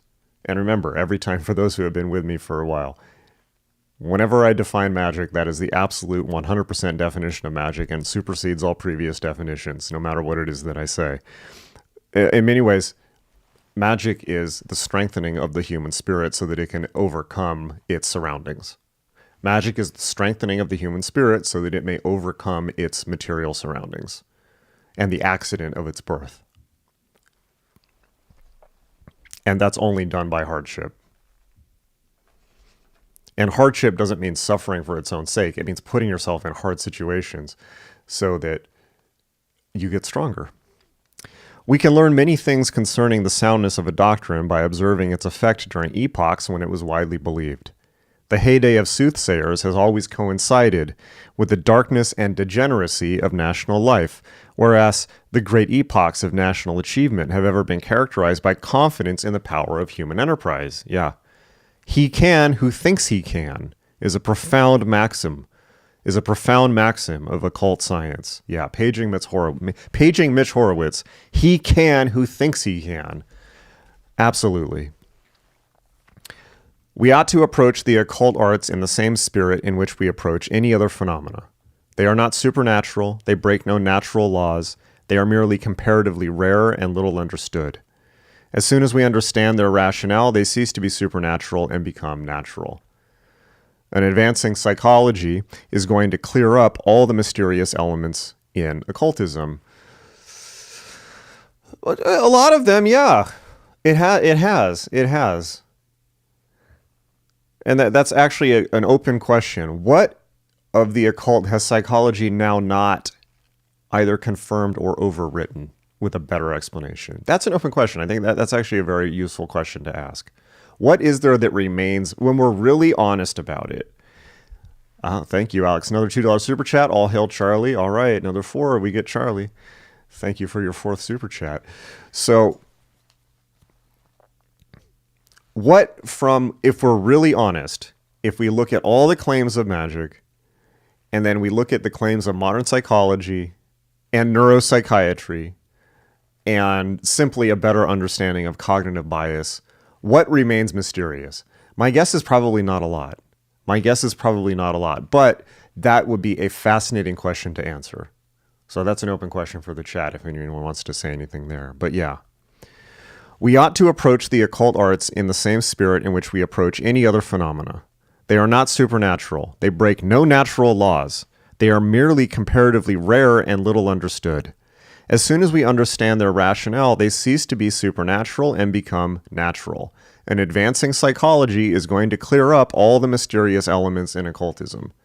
Those of us who take up these ancient studies should pursue them as scientists. not as mystery mongers and exploiters of human credulity. Yeah, one would hope. When we approach the subject of prophecy in this spirit, it soon transpires that there is no such thing as exact predetermination. There is only tendency. Yeah. There is no such thing as exact predetermination. There is only tendency. Okay, that's the chapter. I'm going to go check on the brisket I'm smoking, and then I'm going to go check comments.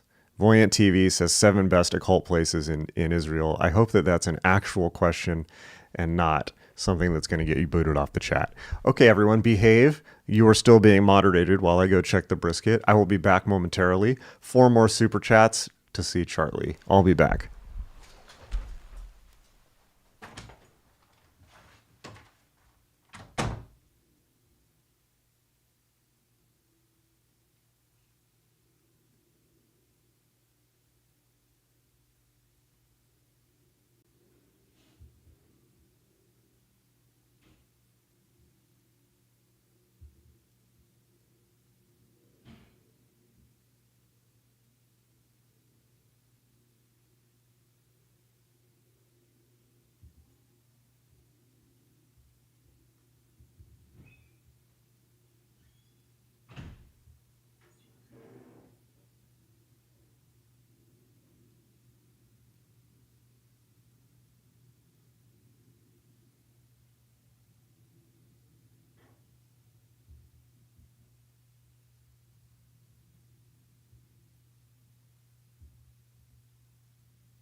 All right, we are at 120 degrees Fahrenheit. We need to get that to 165 before I wrap it.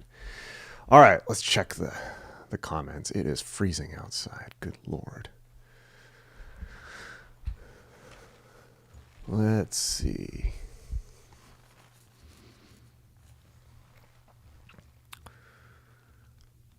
Okay.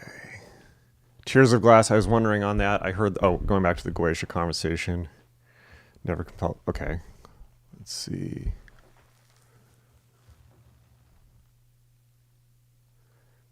How does Dion define the higher self? Good question. I believe that gets covered later in the book. So stick with me. If you're good at numerology, you could have a lucrative career. Peebs, can you talk about the side effects? Yeah, I mean, you could die, all right? Like, we're talking about the side effects of Goetia. Yeah, illness. You know, I know people who've done Goetia and then died in their 30s, and the doctors have no explanation for it, okay? Like, I have another friend who did Goetia who died of AIDS. Okay, so when I say side effects, I'm not joking. Tears of Glass says... Oh, wait, let's see. John DeGrief says, so again, like I'm not a person that tells anyone what to do. Your true will is your true will, like your path's your path. I'll give you my opinion though, right? I'll definitely give you my opinion, and that opinion comes from experience, not just my own, but being around lots of people who are very, very serious about it. Yeah, so it's your life. John DeGrief says, I think subconsciously we see patterns in various things that can provoke the info into the conscious mind. Didn't hear Greece was linked to Atlantis and Greece. Well, the Greece thing is from the Greek magical papyri, and I believe Stephen Skinner, the occult researcher, has done a lot of work on that. The Atlantis thing is spurious. It's the type of thing that people say, but there's, you know, anything people say about Atlantis is of course suspect for obvious reasons. Kosher Oxygen says going straight to Goetia is like going parachuting without a reserve chute. Yeah. Hello, Lucas. Jonathan's 45 minutes behind. Don't worry, I start these at random times anyways. Kylie, your guy's late. Hello, hello. 20 years? Yo, what did I say 20 years about? Oh, WB Yates. Yeah. It's pretty cringe. It's pretty cringe. Yeah, here's the thing about the Golden Dawn. People like to talk about the Hermetic Order of the Golden Dawn in hush terms. Like, I guarantee you, like, if it was now, they would be furries. Like, just deep nerd shit. But, you know, such are my people.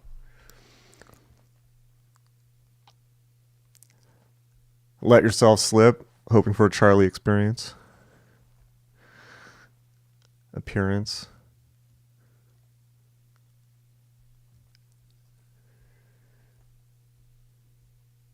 Let's see. Looking for comments to respond to. When does numerology get into schizo territory, and when is it good and healthy? Okay, so comments about schizophrenia aside, we'll just, you know, that the mental health question is beyond this one, right? And I'm not a mental health professional, but in general, when numerology becomes unhealthy, I'll put it this way, is I think the same criteria for Charlie just came in the room. He wants to be on camera. He wants 4 more super chats. He's staring at me like, are they going to super chat? I don't know. He's looking straight at me. So it's the same with anything, the criteria for addiction on anything else. If it begins to interfere with your ability to perform your normal duties and live life, then it's a problem, right? If you get into a space where you can't do anything without checking numerology, or you start thinking that everything around you is talking to you, and that's happening, there are magical experiments that you can do where you assume everything is talking to you, but that's within the strictly controlled envelope of a magical experience. If it's happening and you can't control it, and it wasn't willed, and it's disturbing you, then you have an issue. So if it's adding to your life, that's one thing.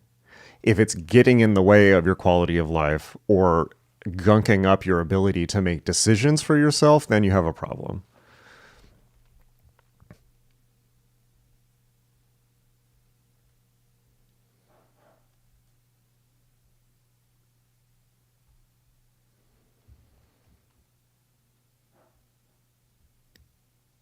Some stuff about the pyramids.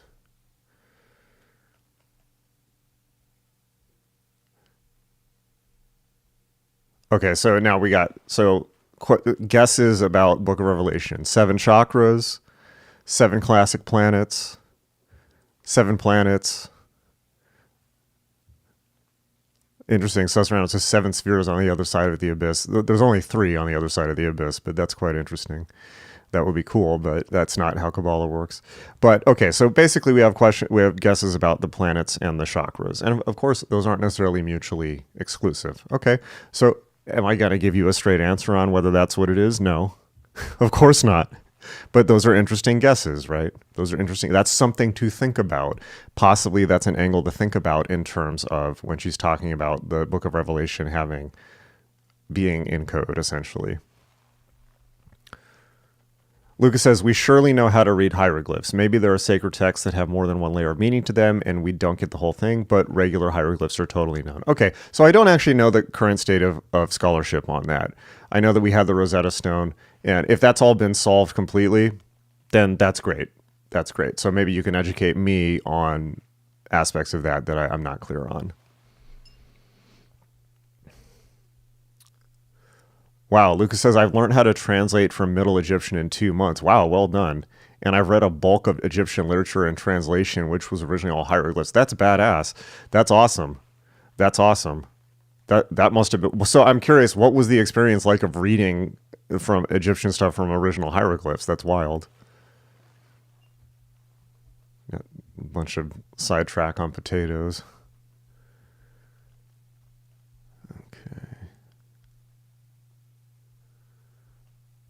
Okay, we got a whole thing on potatoes.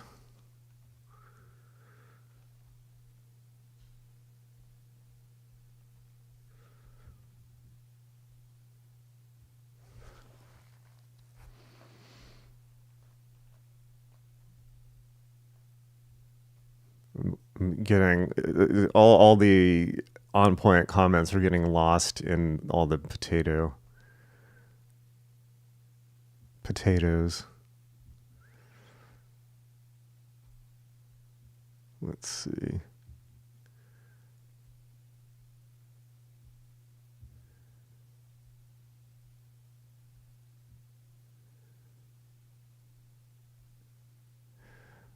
All right. I'm sorry y'all. I'm getting lost with all the potato comments. Okay. So let's see. We got 4 more super chats before we reveal Charlie, but let me pull up the music video I threatened you with.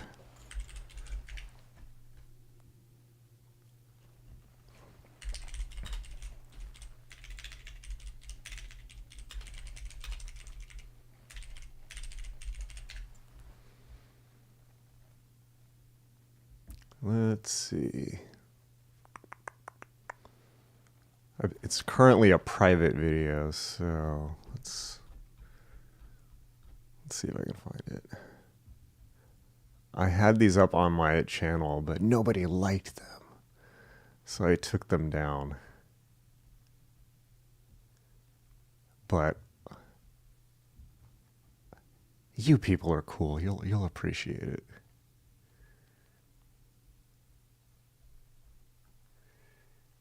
Go to my YouTube studio. So Lucas says, translated from Egyptian, written in hieroglyphs is great. I only worked with relatively easy texts, but it was much more entertaining than, let's say, Latin. The grammar is easy. That's super interesting. So William Burroughs wrote an essay also where he said that he thought that hieroglyphic reading pictures was more inherently less controlled than text, and that there was something inherently liberating about reading images in hieroglyphic form off the page. And I've thought many times you can make the argument that the proliferation of emojis, in a way, is a return to a hieroglyphic mode of language, which is or a hieroglyphic way of communication, which is certainly interesting.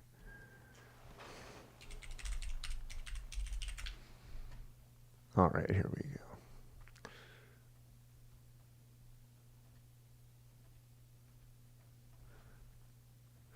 All right, so I gotta make sure that... Oh, cheers a glass, $2, another one for Charlie. Thank you. We got 3 more, and Charlie will make his appearance.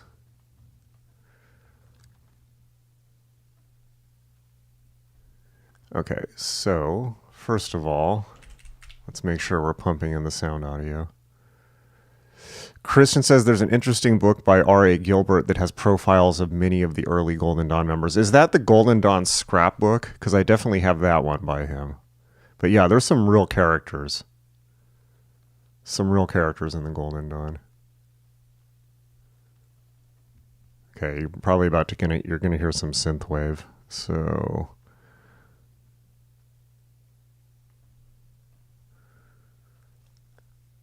bear with me here.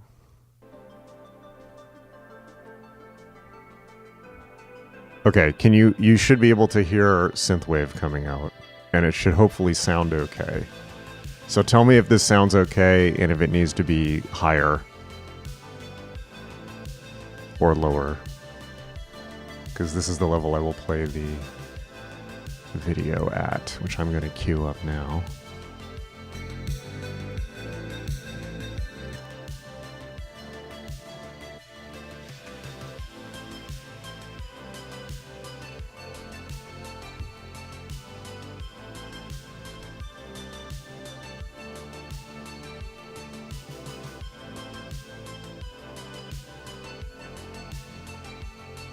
It's low. Okay, let's check the. This isn't the actual song. Okay, how about now?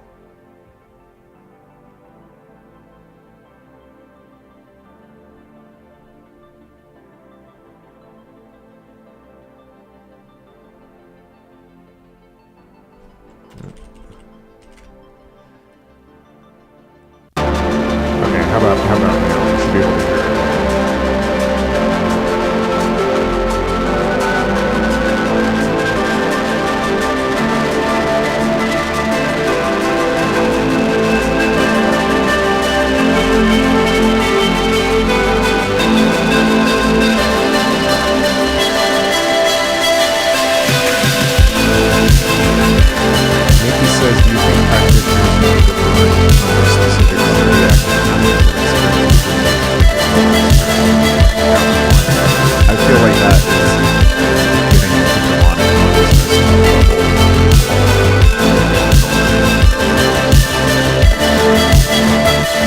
That's the type of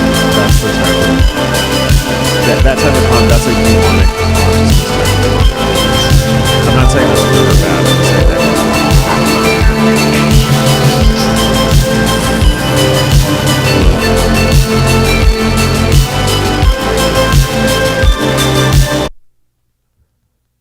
Some distortion, but the drums sound good. Okay, let's turn it down a little bit. All right, here we are. Here's the music video. The Stars My Degree. So I did the music for this. I clipped the video out of a Japanese movie that I found on Internet Archive, and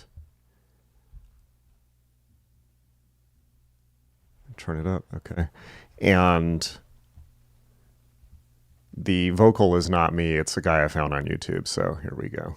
This is probably not what you expect. Actually, let's do one that's full stream, full screen.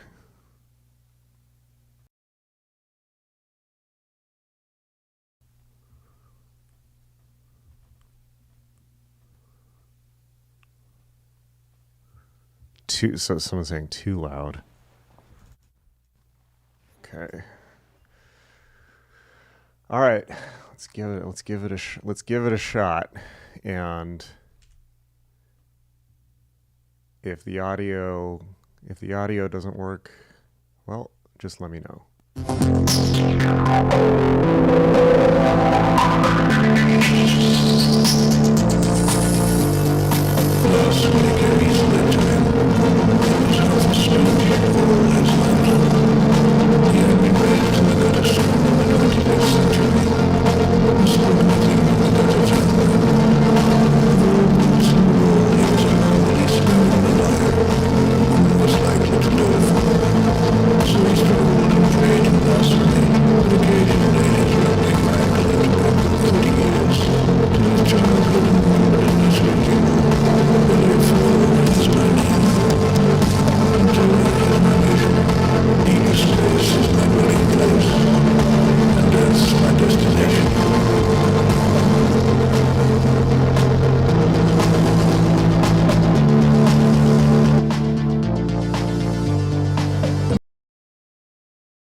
Be streaming.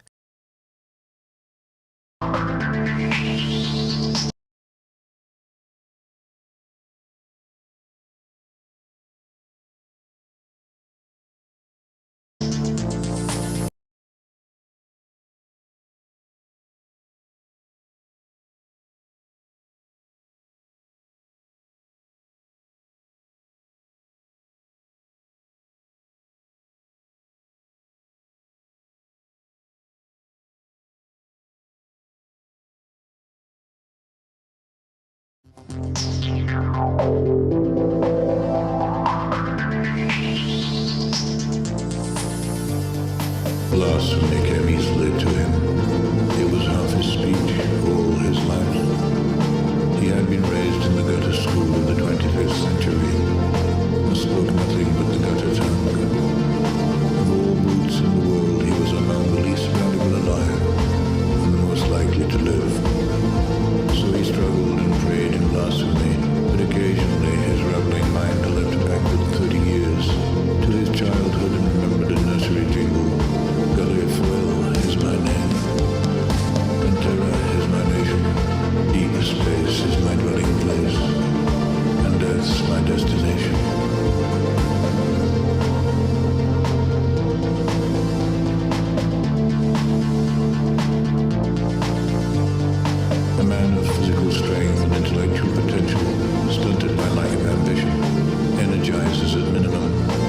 stereotype common man. Some unexpected shock might possibly awaken him, but Psyche cannot find the key. Not recommended for promotion. Foyle has reached a dead end.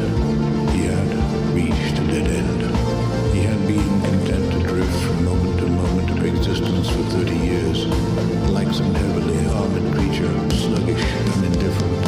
Gillifoyle, the stereotype of common man.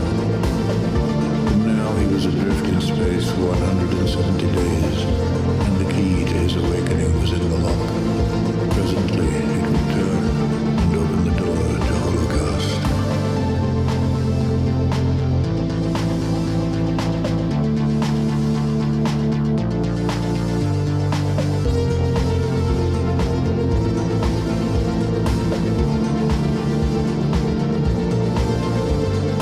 Who are you? Gullifoyle.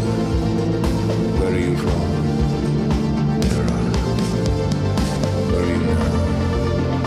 Space. Where are you bound?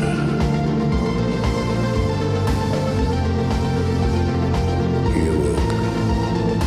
He was alive. Too easy for trouble. Too slow for fun. Too empty for friendship. Too lazy for love.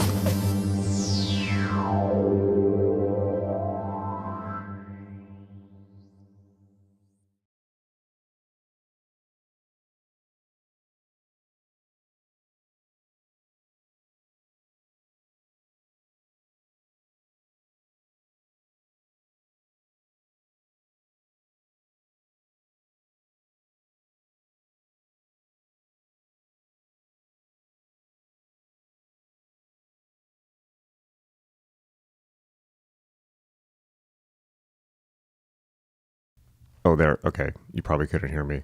So there we have it. That was assembled from clips from around the internet. I felt like that was kind of indicative of the life experience of quite a lot of people on Earth right now. So I don't understand it either. Don't worry. Okay. Mic's back on. Okay. So let's see. We got. Shall we keep going?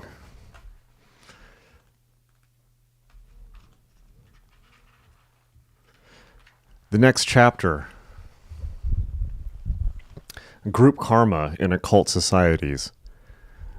Will this be relevant to people on the chat? I don't know. Maybe we should skip these. We've got one, authority and obedience in occultism. That might be useful. Authority and obedience. So, got request for a silent film. I guess you don't like the music. Okay. But I'll take that as a compliment, I hope. So, 3 more super chats, and you will get a Charlie appearance. All right, chapter 10. I'm skipping a chapter on group karma and occult societies because I don't really think that applies to just an open conversation on the internet. But let's go to chapter 10. Authority and obedience in occultism. The rival principles. This is going to be good. This is going to be good. The rival principles of autocracy and democracy have fought a long battle for control in human affairs. And democracy has so far made good its case that to call a man an autocrat is to reproach him, or fascist. With many occult teachers, however, the old principle of autocracy still seems to maintain its prestige, and they require of their pupils an unquestioning obedience and a blind faith. The problem is admittedly a difficult one in occult matters, for the man who knows more must inevitably act as guide to the man who knows less, and many things cannot be explained to those without the gate. There are 2 sides to be considered in this. As in every other question, the side of the teacher, bound himself by obligations, and responsible for the safeguarding of the system with which he is entrusted. Yeah, a system which may have come down to him from the remote past, and which he, by the terms of his obligation, is not allowed to alter. He, with his superior knowledge, knows the pitfalls of the path, but may not be permitted to point them out expressly. Yeah, for many of these pitfalls are of the nature of deliberate tests. He, with his clairvoyant vision, which a teacher must possess if he is to be other than a blind leader of the blind, knowing the inner states of his pupils and their karmic record, may have to keep silence concerning much which he discerns, even as had Jesus, who said, I have many things to tell you, but ye cannot bear them now. And yet he may desire to give a warning which, if accepted, might save much difficulty and delay. For all these reasons, the teacher desires authority over his pupil, and yet he must not forget that no human soul can accept responsibility for another. Neither can he tread one step of the path for his pupil, nor save him from one experience that he needs from his evolution. When a teacher, so this even applies to when people are asking about Goetia, right? The most I'm going to do is give you my opinion. I'm not going to say one way or another. Like, I think it's a bad idea, right? But I can't live other people's lives for them. When a teacher is newly entrusted with his office, he may urgently, but that said, if people fuck with Goetia, they're going to fuck around and find out. And then I'm going to be like, I told you so. But at the end of the day, there's nothing you can do. Adults are adults. When a teacher is newly entrusted with his office, he may urgently desire to save his pupils from suffering, but when he has seen deeper into the nature of things, he looks upon suffering with another eye, for he knows its educative value. He learns more and more as time goes on to interfere as little as possible between the pupil and the master of that pupil upon the inner planes, for he knows that his function is to enable the pupil to come into conscious touch with the master who has committed to that pupil to his care for training. And that however great a teacher's wisdom may be, it is better that the pupil should learn to think for himself. This is the mark of a real teacher. It is better that the pupil should learn to think for himself, even if he makes mistakes, than to have his thinking done for him and thereby be kept in a state of ignorance and inexperience. As well might the teacher of the violin try to play on behalf of his pupil as the teacher of any system of occult training try to take a decision on behalf of his pupil. All that either of them can do is to show his pupil, give him principles to guide him, and then bid him try his hand, and after the mistakes have been made, not before, explain to him where the errors have lain and how to amend them. The teacher who has a genuine system to communicate and who is really in touch with his master and acting under his instructions can safely leave his pupil to the operation of the cosmic law. If he is right in his opinion that a certain course will prove unsatisfactory, and the pupil, disregarding his advice, pursues that course, the latter will not be long in finding out his mistake, and will assess his teacher's advice all the higher for his practical test of its wisdom, and be ready enough to give heed in the future. It is seldom that real loyalty is yielded till such a test has been made. The demand for blind obedience as a proof of trust should be regarded with suspicion by the would-be pupil. Yeah, absolutely. The confidence trick is a very old one and can be played on more than one plane. The confidence trick is a very old one and can be played on more than one plane. No one should demand faith without proof. If he has anything tangible to offer, he will be able to give satisfactory proofs and offer good and sufficient reasons that shall satisfy the judgment and bear investigation. Early in my occult career, I met a teacher who demanded blind faith as a proof of loyalty, and those things concerning which we were required to exercise faith turned out to be sordid irregularities. For that which is good, a good reason can be given. And for that which no good reason can be given, genuinely turns out not to be good. So that's great. That's very good. That's a good life truism right there. For that which is good, a good reason can be given. And for that which no good reason can be given, genuinely turns out not to be good. The seeker after initiation is in a difficult position, for he is at a disadvantage as regards knowledge, and if one who appears to know more than himself gives a definite order, he is not in a position to disprove it, except by disregarding it and seeing what happens. If, however, he fixes his eyes unfalteringly on the ideal of the master, he will have a standard whereby to judge the teacher to whom circumstances have assigned him.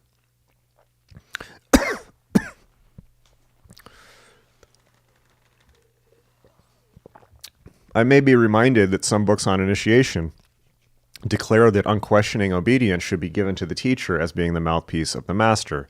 It is quite true that if the teacher is indeed working, as he claims to be under mandate from the master, his advice will be invaluable on account of its wisdom. But how is the pupil to know this to be the case?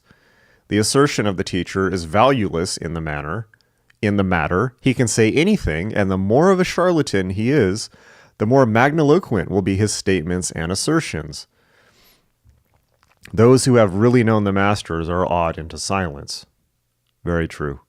No human being should ever be asked to give blind obedience, and to demand it of a cella is to sin against the light that is within. The light which, this is profound comment.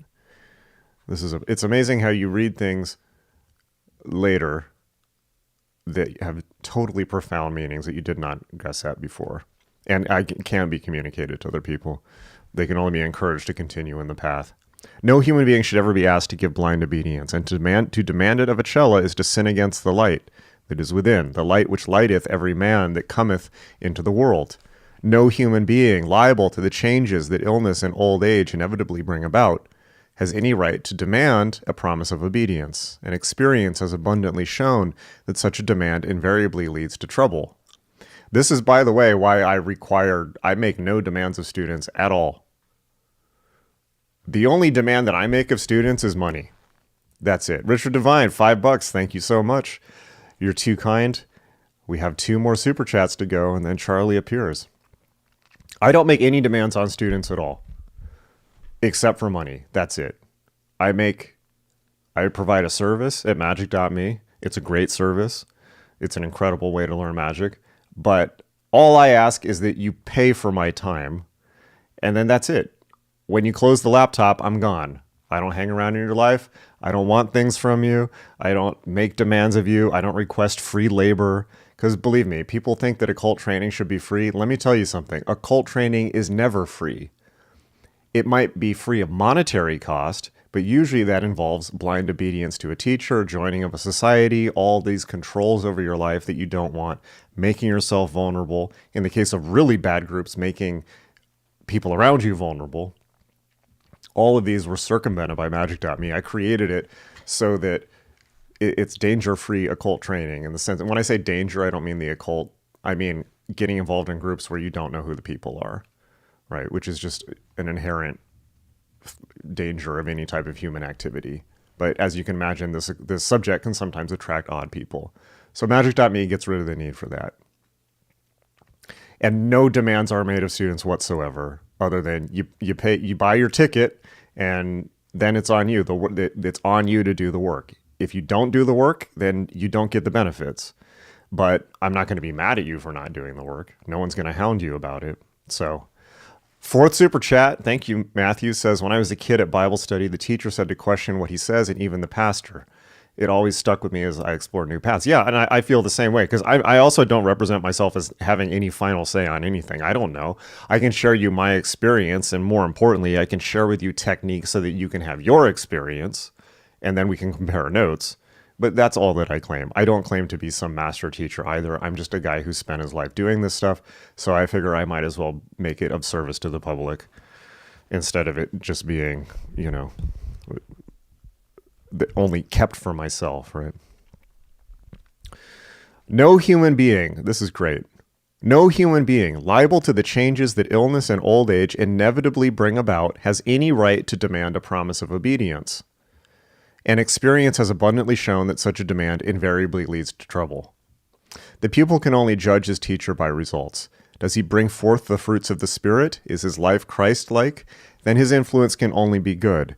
But is he erratic and disconnected in his thoughts, uncontrolled in his temper, sordid in his outlook, untidy and dirty in his person and environment, surrounded by people of undesirable character who appear to enjoy his esteem and confidence? Such a man is a good one to avoid. Let us never take leave of our common sense in occultism, and remember that a tree is known by its fruits. And if the fruits are disorder and demoralization, we will not shelter ourselves under that tree unless we are prepared to partake of those fruits in due season. But if a pupil has found a teacher who appears to have much to give him that he wants, is he then to yield a blind obedience as the price of his training? Again, I should say no. Human nature is a mixed and contradictory affair. None of us is perfect in either our character or our wisdom, and the occult teacher is no exception to this rule. Yeah. Experience of the reliability and knowledge of a teacher may engender confidence and cause great weight to be attached to his advice, but a pupil should no more trust his teacher completely than he should condemn him completely for a single error. Yeah. Let all advice be considered on its merits and accepted or rejected accordingly.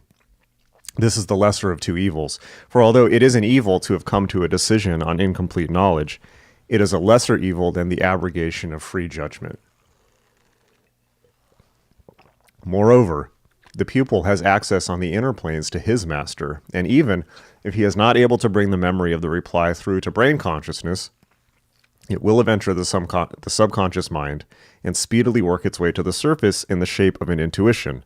But even so, the pupil should not allow his reason to be thrust aside, for it is quite within the power of a trained occultist to plant a suggestion in the mind of his pupil which shall have all the appearance of an intuition.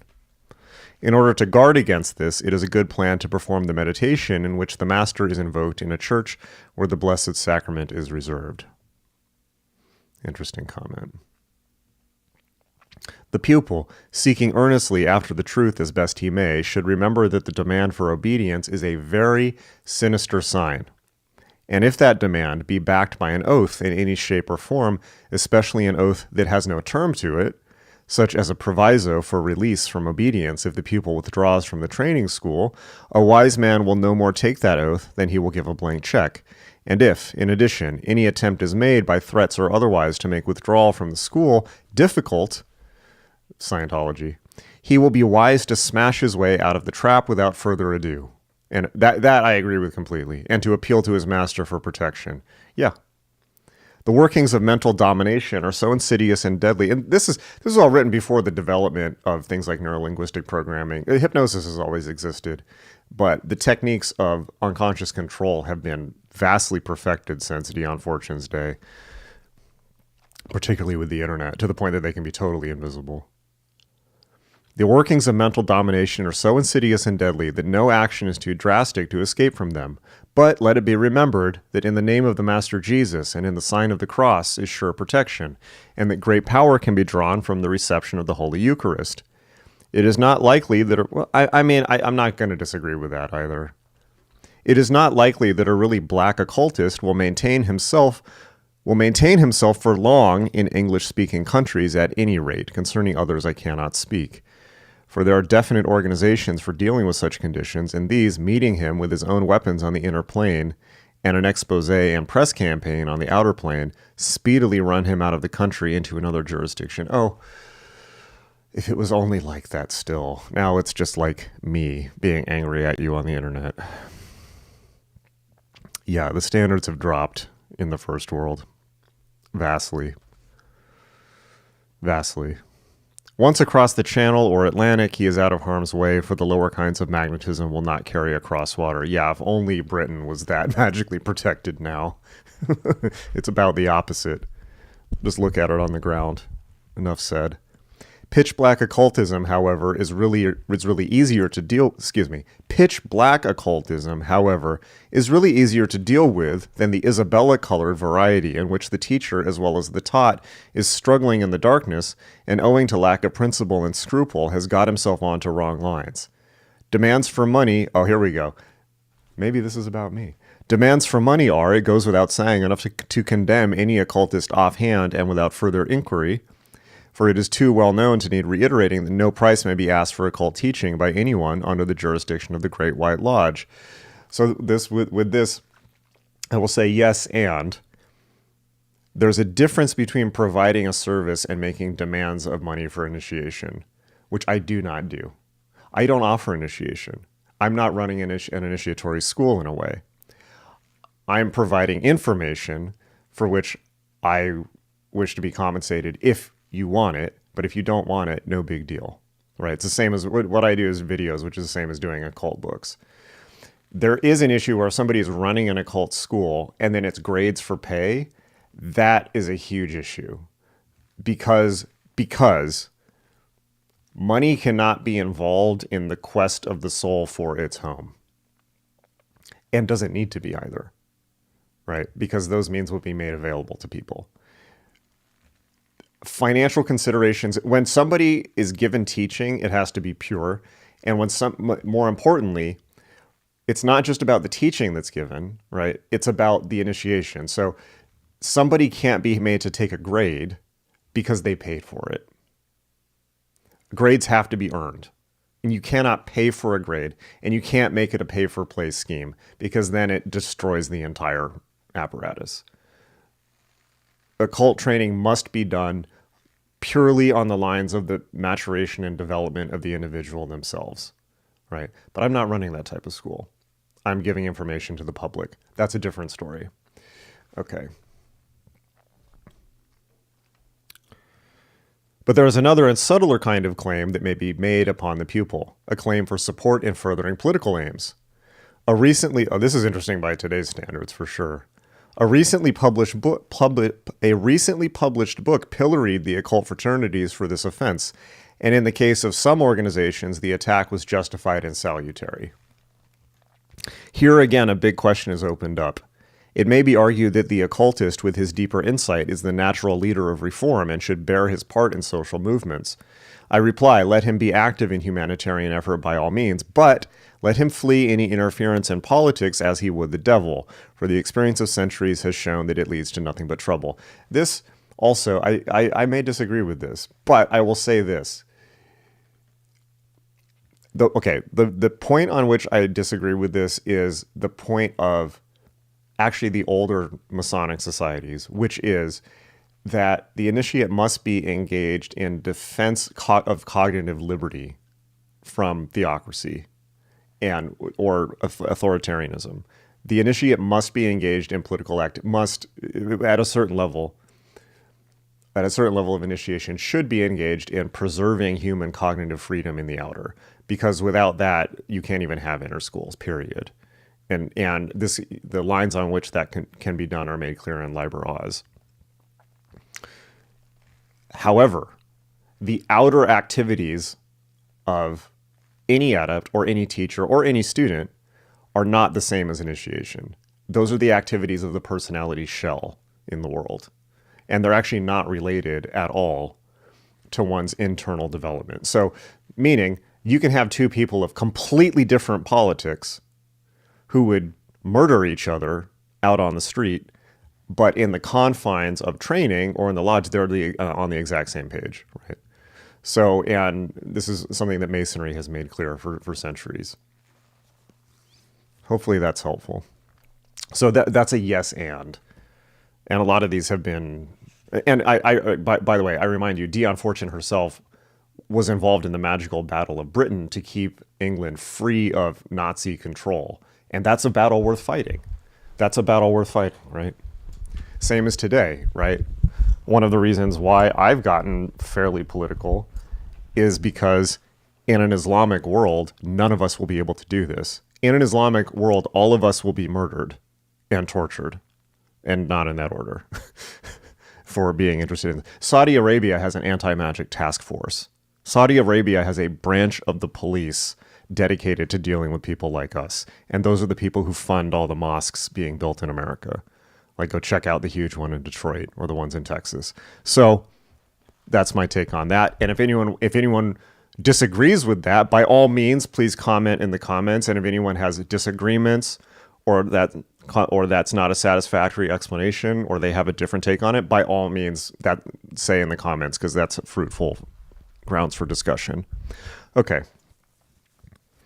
Here again, a big question is opened up. It may be argued that the occultist with his deeper insight is the natural leader of reform and should bear his part in social movements. I reply, let him be active in humanitarian effort by all means, but let him flee any interference in politics as he would the devil, for the experience of centuries has shown that it leads to nothing but trouble. A teacher, whether religious or occult, is concerned with principles and principles only, and should leave the application of those principles in political affairs to others. Okay, that's pretty fair, right? It's like, I think what she's saying here is like, you don't become like a political administrator. He may well preach universal brotherhood, but he should have a care how he sets to work on the immigration laws. This is interesting. This is rather topical, Dion. He may well preach universal brotherhood, but he should have a care in how he sets to work on the immigration laws. That's a rather salient comment. He may advocate a reformed medical system, but he should not concern himself with legislation intended to bring it about.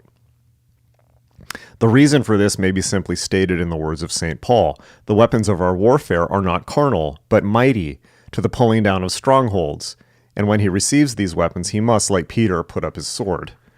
So that's pretty clear. She's basically saying, like, don't get involved in the nuts and bolts in the actual carrying out of this stuff, because also then it becomes your life, right?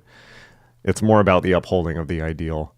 Political activities are a terrible temptation to the occultist. Knowing what he does, it is very difficult for him to avoid the use of his knowledge and power to remedy abuses, and by doing so, he is very apt to run ahead of the times and do more harm than good. Very true. It seems as if fanaticism is inseparable from the application of the principles of the higher life to politics, and spiritual zeal has shed quite as much blood as worldly ambition. An occultist must make his choice between being a teacher of spiritual things and a leader in the affairs of the world, for he cannot be both.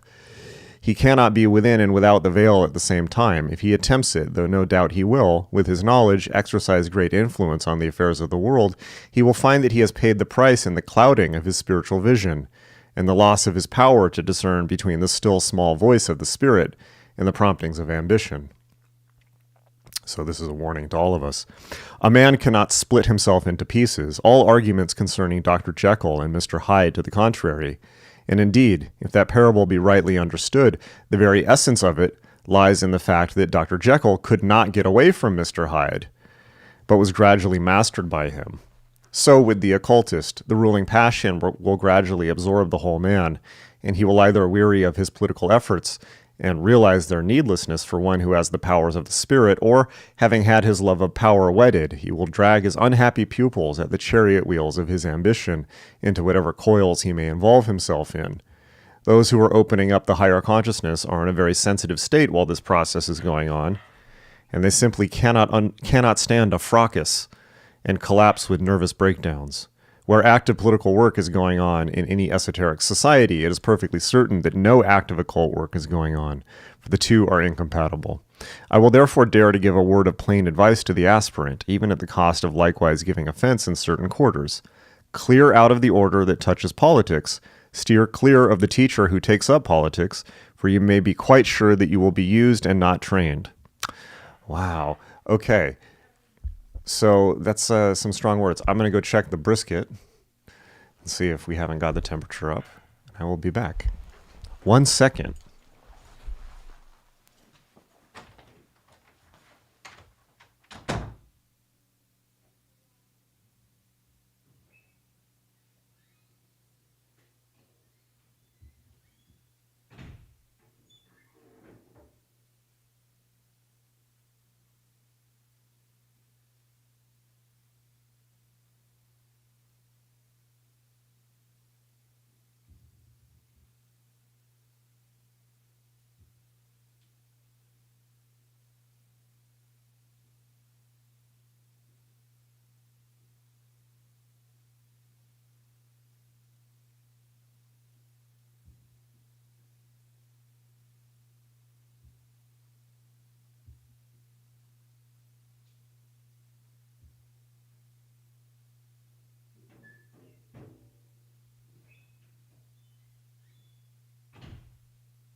All right. In the words of Mark Zuckerberg, just smoking meat, smoking some meats. All right. Never lay aside your common sense or your moral integrity. Let no one persuade you to do evil or even associate with evil in order that good may come of it and you may obtain knowledge. Never believe that any initiator of the right-hand path will require it of you. In that quaint old book, Brother of the Third Degree, it's a good book, which, in spite of its stilted phraseology, contains much knowledge, the candidate is pictured as being required to commit a murder as part of his initiation ceremony, and on his indignant refusal to do so, is received with acclamation. This gets used in movies a lot. This is used in the beginning of Batman Begins.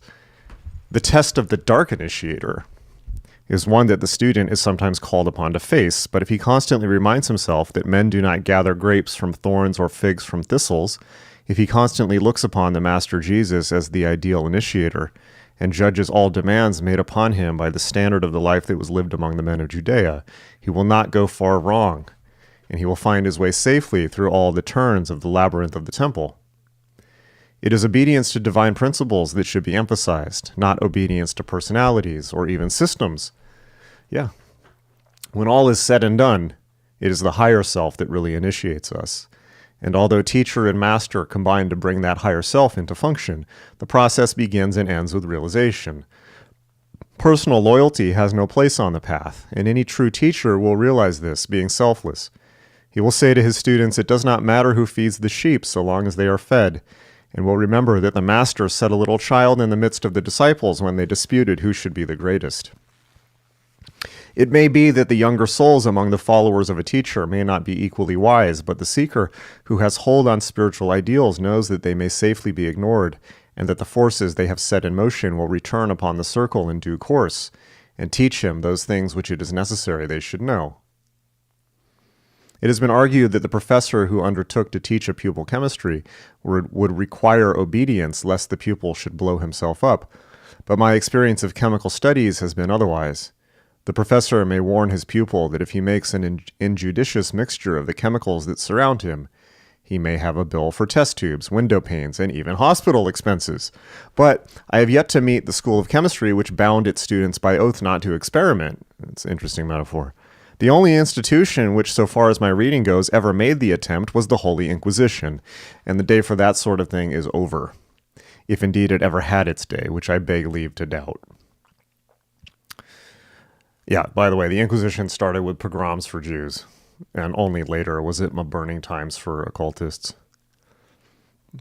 The Eastern schools are just as rigorous regarding the freedom of the cella as are the Western schools. The point crops up again and again in the Mahatma letters, and the master expressly stated to Madame Blavatsky, we do not make slaves. We do not make slaves. Okay, now whether that represents, I'm not going to say that's a legitimate transmission from the Eastern schools, but it is what it is. That we could get off on that tangent for a long time, but personal authority in occultism is neither necessary nor justifiable. The masters can very well take care of themselves, and the cosmic laws will discipline the recalcitrant pupil, whether they be administered by human judgment or not. That's completely true. After all, it is the pupil himself who will suffer if he makes a mistake, and it has been truly said that the man who never makes a mistake will never make anything. Very true. Let the teacher look upon himself as a guide and an advisor, not a master. Let him learn the distinction between a warden and a warder, and have a very tender reverence for the souls that have entrusted themselves to his guidance.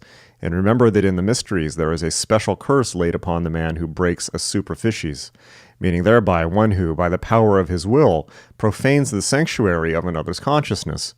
The integrity of the soul must be maintained at all costs, and none should yield himself to the dominion of another, even if that other claimed to be his initiator. Let the seeker, whatever be his ignorance and weakness, dare to stand up before any tribunal in earth or heaven, and declare that with God's help he will judge for himself. Freedom of thought and speech has been too hardly won for us to abrogate any jot or title of that priceless boon. The remedy of an arbitrary authority is worse than the disease of ignorance. Let the seeker turn to the master in all things, and he can be independent of teachers and schools of occult training. The teacher is only a means to an end, and the true teacher knows it. I sure do. Yeah. He knows that the sooner the pupil passes out of his hands into those of the master, the better he has done his work. Yeah. It's way less to worry about. Let the seeker, when required to take an oath of obedience, reply that he will swear to obey his own conscience, that he will meditate upon the life and actions of the Master Jesus, and judge all things by that standard, for it is the standard of the West.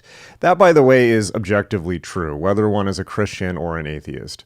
And you see this has actually re-entered the cultural discourse, where you see people, particularly on the cultural right, who may be secular.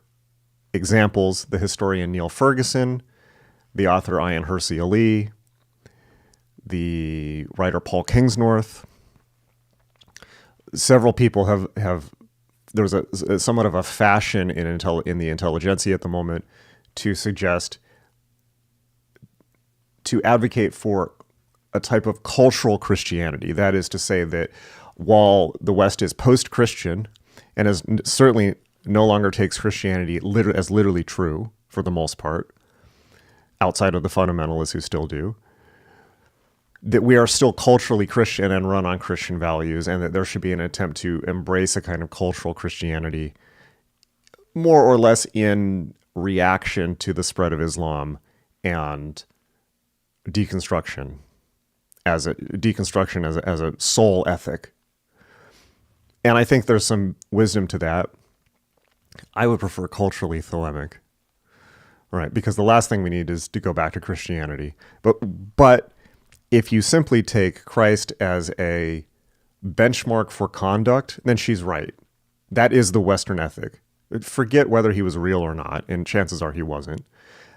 But the egregore of Jesus, the idea of Jesus, and the instructions of Jesus are the Western ethic. And there's a reason why imitatio, I forget the Latin way to say the imitation of Christ, St. Ignatius. There's a reason why imitation of Christ as a practice, or as degraded by standard American fundies as the WWJD bracelet, what would Jesus do? I prefer imitation of Christ. You know, Christ is a parable and an exemplar of personifying the Western ethical code. So she's correct about this. So let the seeker, when required to take an oath of obedience, reply that he will swear to obey his own conscience, that he will meditate upon the life and actions of the Master Jesus, and judge all things by that standard, for it is the standard of the West. Yeah. And that he will pray to God for guidance and fearlessly follow the light so far as he receives it, and that if such an oath be not good enough for that esoteric school, then that esoteric school is not good enough for him. That's pretty straightforward advice. That's good. So that's that chapter.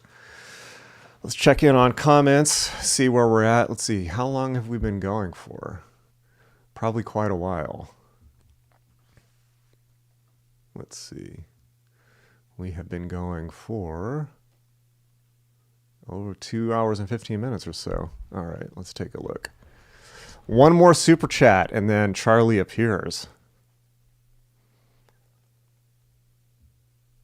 Whoa, okay, I'm not going to be able to read all of these. So let me see what I can see here.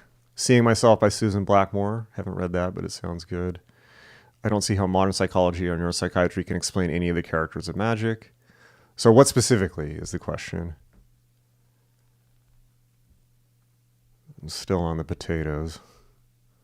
Okay, I'm going to skip ahead past the potato conversation. Let's see. Okay. Hopefully people liked the music video and weren't just confused by it. Somebody says, I don't understand it, but I like it.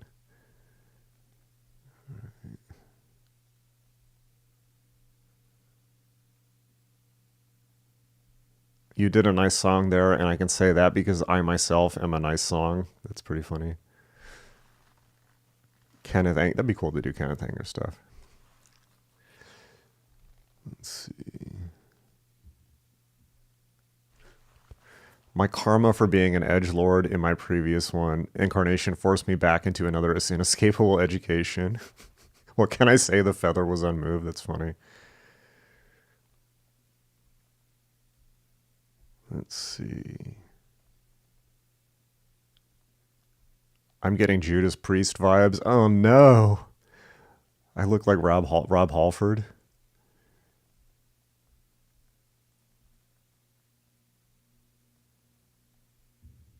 SB. Dion Fortune says you got to give us free stuff. Yay. No. Even the OTO charges dues. I guarantee you Society of the Inner Light charges dues. I think the key thing there is no money for teaching / initiation / grades within an actual order. Because then you get Scientology, right? That's the extreme example where people are being, I think in order to get to like OT3 in Scientology, you're going to end up spending at least $1 million and signing a contract of permanent service and an oath of permanent binding to the organization. That is an extreme example of abuse within contexts like that. Richard Devine says, absolutely, with all respect to them, I don't have much, but with all respect to them, none of this would be allowed in an Islamic state. That's just true. So if you want to keep doing this, we cannot have any type of, let's just say, I don't even want to say Sharia. We cannot have any type of Islamic say in the government of our countries, period, the end. Period, the end. Because there's only one way that goes, and that's Sharia. Obvious worldviews inform legislation, ergo religious zealots and majority would vote in favor of the worldview. Yeah, all they need is a majority vote, and they can wait forever. We need to maintain all of the ideals that give us the quality of life we take for granted. Separation of church and state, constitutional democracy or republic slash democracy, deism, agnosticism, all of these things in it, like being a freedom of confession, meaning ability to choose your own religion. All of these are products of the Masonic Enlightenment. You have the Western esoteric tradition to thank for all of these things. Socialists love to say, we gave you the weekend. Well, guess what? The Western esoteric tradition didn't just give you the weekend. Nice claim. The Western esoteric tradition gave you the West. And we intend on keeping it that way. And so if we have to be more forceful these days, then more forceful we shall be. Whoa. Okay. Rose of Flame says the spirit of Dion is active as fuck right now. Okay, cool. Reading The Magical Battle of Britain and MQ currently. I don't know what MQ is, but I'm guessing that's the comic book that Doug Rushkoff did.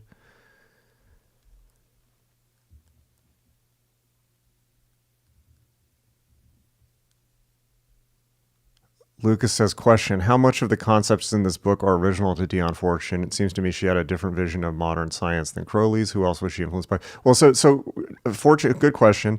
Dion Fortune and Crowley were both Hermetic Order of the Golden Dawn initiates. So that's their influence. They come from the same place. Almost all of Dion Fortune's books are commentary on Crowley's prior work, even though she doesn't come out and say that, because Crowley was a bad word at the time. And still is in some ways. And so that's deserved in some ways and not in others. But Dion Fortune was also drawing on theosophy and modern psychology. So those are her influences. Hermetic Order of the Golden Dawn for magic, theosophy for this kind of cosmic worldview, and psychology for the more practical stuff.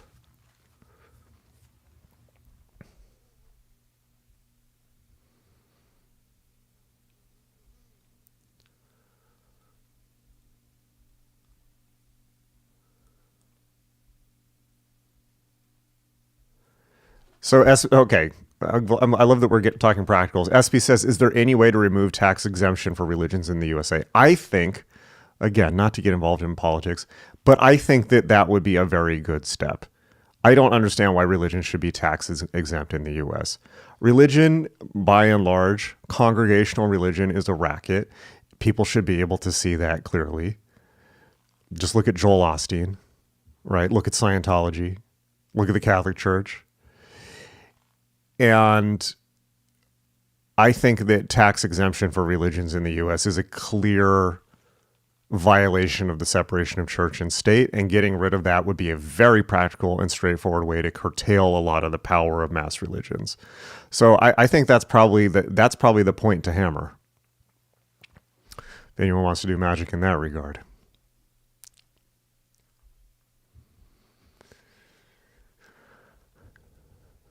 Looks maxing is magic. Give your worship to Hathor if you value this planet. Okay. Lucy says, what do you think of the theory that H.P. Lovecraft was flip mirroring theosophy? I have not heard that, but I do know that Lovecraft was aware of, he was also an incredible racist, so we can't take everything Lovecraft said too seriously, but, and racist like beyond his day to a ridiculous level. We would now see him as a white nationalist, I think. But I do know that he was aware of theosophy and hated it, and that a lot of his writing on the occult was making fun of the occult from a scientific viewpoint, which is pretty funny since people idealize him. Do I know what psychologists influenced... Lucas asks, do I know what psychologists influenced Dion Fortune? Outside of Freud And I think she was aware of Jung. I don't know. But it's a great question. Okay. So I'm going to go check the brisket again. And then if I come back and I have 1/5 super chat, you get to see Charlie.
Who is Charlie?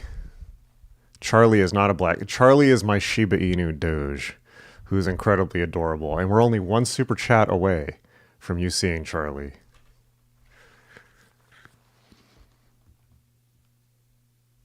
Yes, bring up Charlie is so. Charlie is also the head of the Illuminati. He's the outer head of the order, or actually probably the inner head.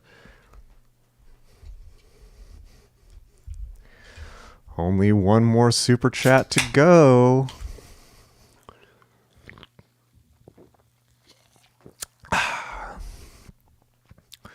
Marissa says, new here. I don't really know much about Aleister Crowley. I read some of one of his books.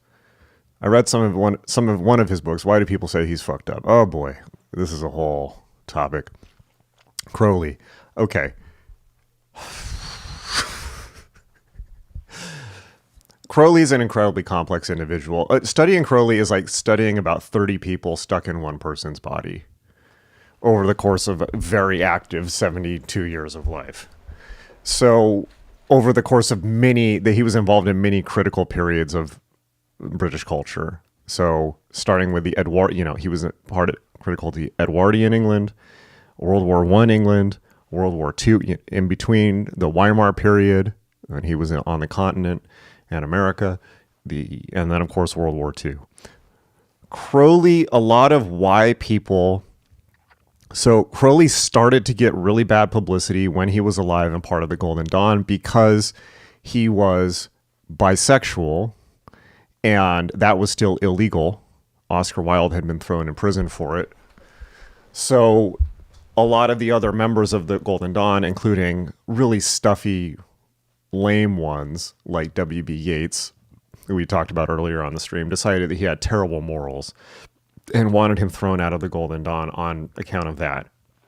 By today's standards, that's a plus in his regard. You know what I mean? It's like people are gonna that's just that's not scandalous at all. In fact, that would tend to make people like him more by today's standards, I think.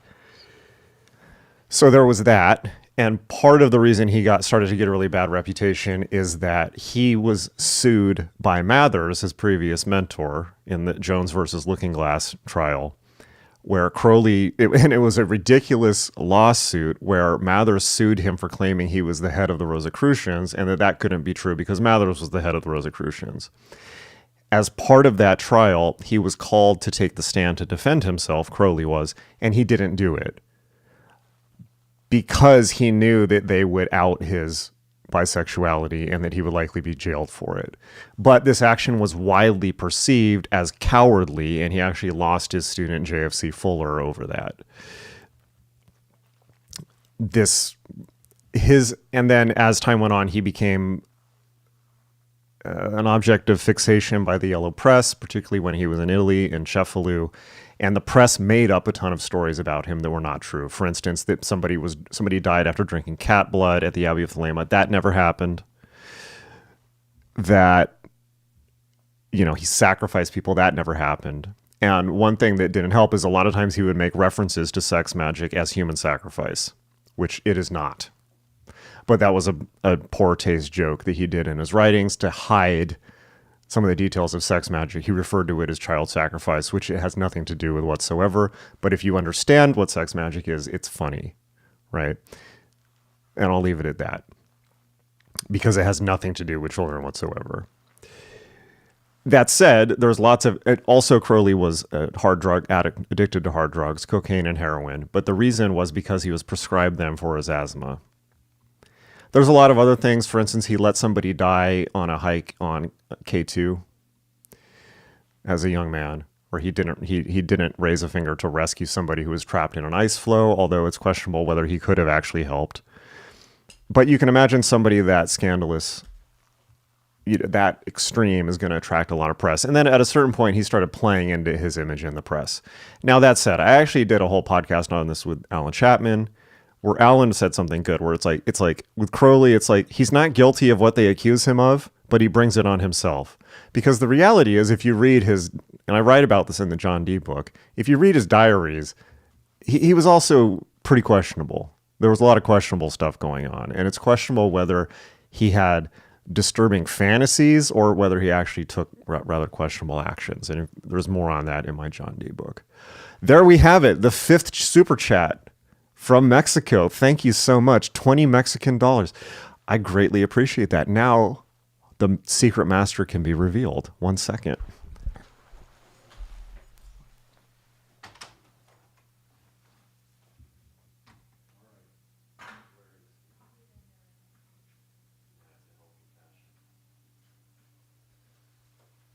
Charlie, where are you?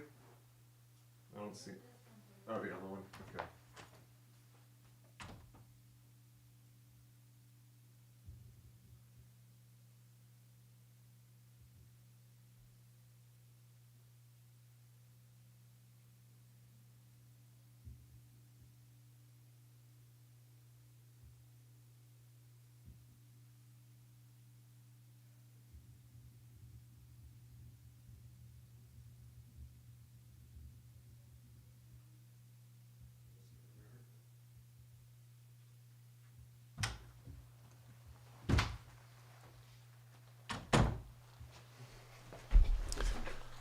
Here he is, the secret, the head of the order, the inner head of the Illuminati, Charles himself. There he is. Look at this sweet boy. Oh, he's in good form today, too. He's in good form. He's in good form. Who's a good boy, Charlie? Who's a good boy? I am a huge animal person. I actually have 2 of these now. I have 2 Shibas, but the other one's too small to show. I have 2 dogs and 4 cats. Look at the sweet boy. Look at the sweet boy.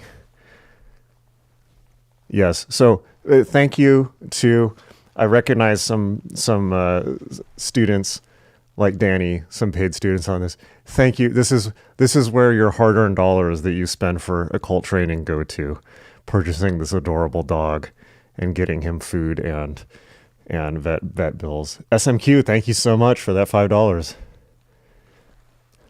Yes, Charles is Japanese. Look at him. Look at him. This is the best he's ever been on camera. He seems pretty chill. Charlie's chill because he has a girlfriend now. He's very happy about that. So this is the one you must hail and praise and pray to and give offers of supplication to for his occult blessings. Just a sweet boy. Just a sweet boy.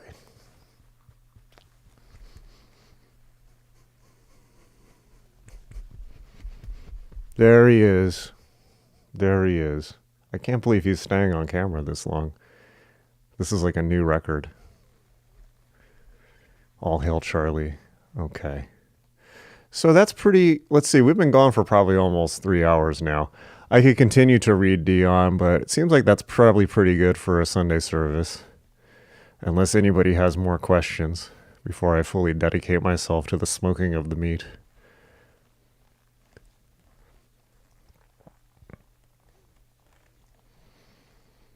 Oh, just a sweet boy.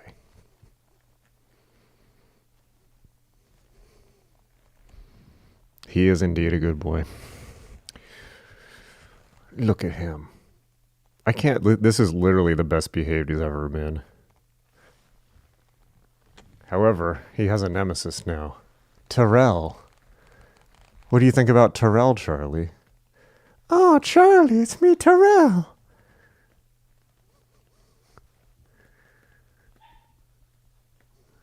Oh, I have the other dog barking from the other room. Charlie gives the vibe he would be an authoritarian ruler. All right. Okay, so Danny's excited for the next course. Thank you, Danny. So yes, so Adept Initiative, the new edition of Adept Initiative has just completed. It is still available for those who wish to watch it, and since it's pre-made units. Adept Initiative 2 is starting in 2 weeks. Isn't that right? On March 1st. And that one will be wholly focused on astral work and Kabbalah, and we're going to have a real good time. So it's still open. Go to adept.magic.me, adept.magick.me. VIP tickets are gone. Those are no longer available, but premium and standard tickets are still available for those who want to participate. It's going to be 6 weeks of astral explorations in Kabbalah, and it's going to be good. Hands-on experience, not just talking about, but actually doing it. So if you're ready to actually do a bunch of magic, Adept 2. All right.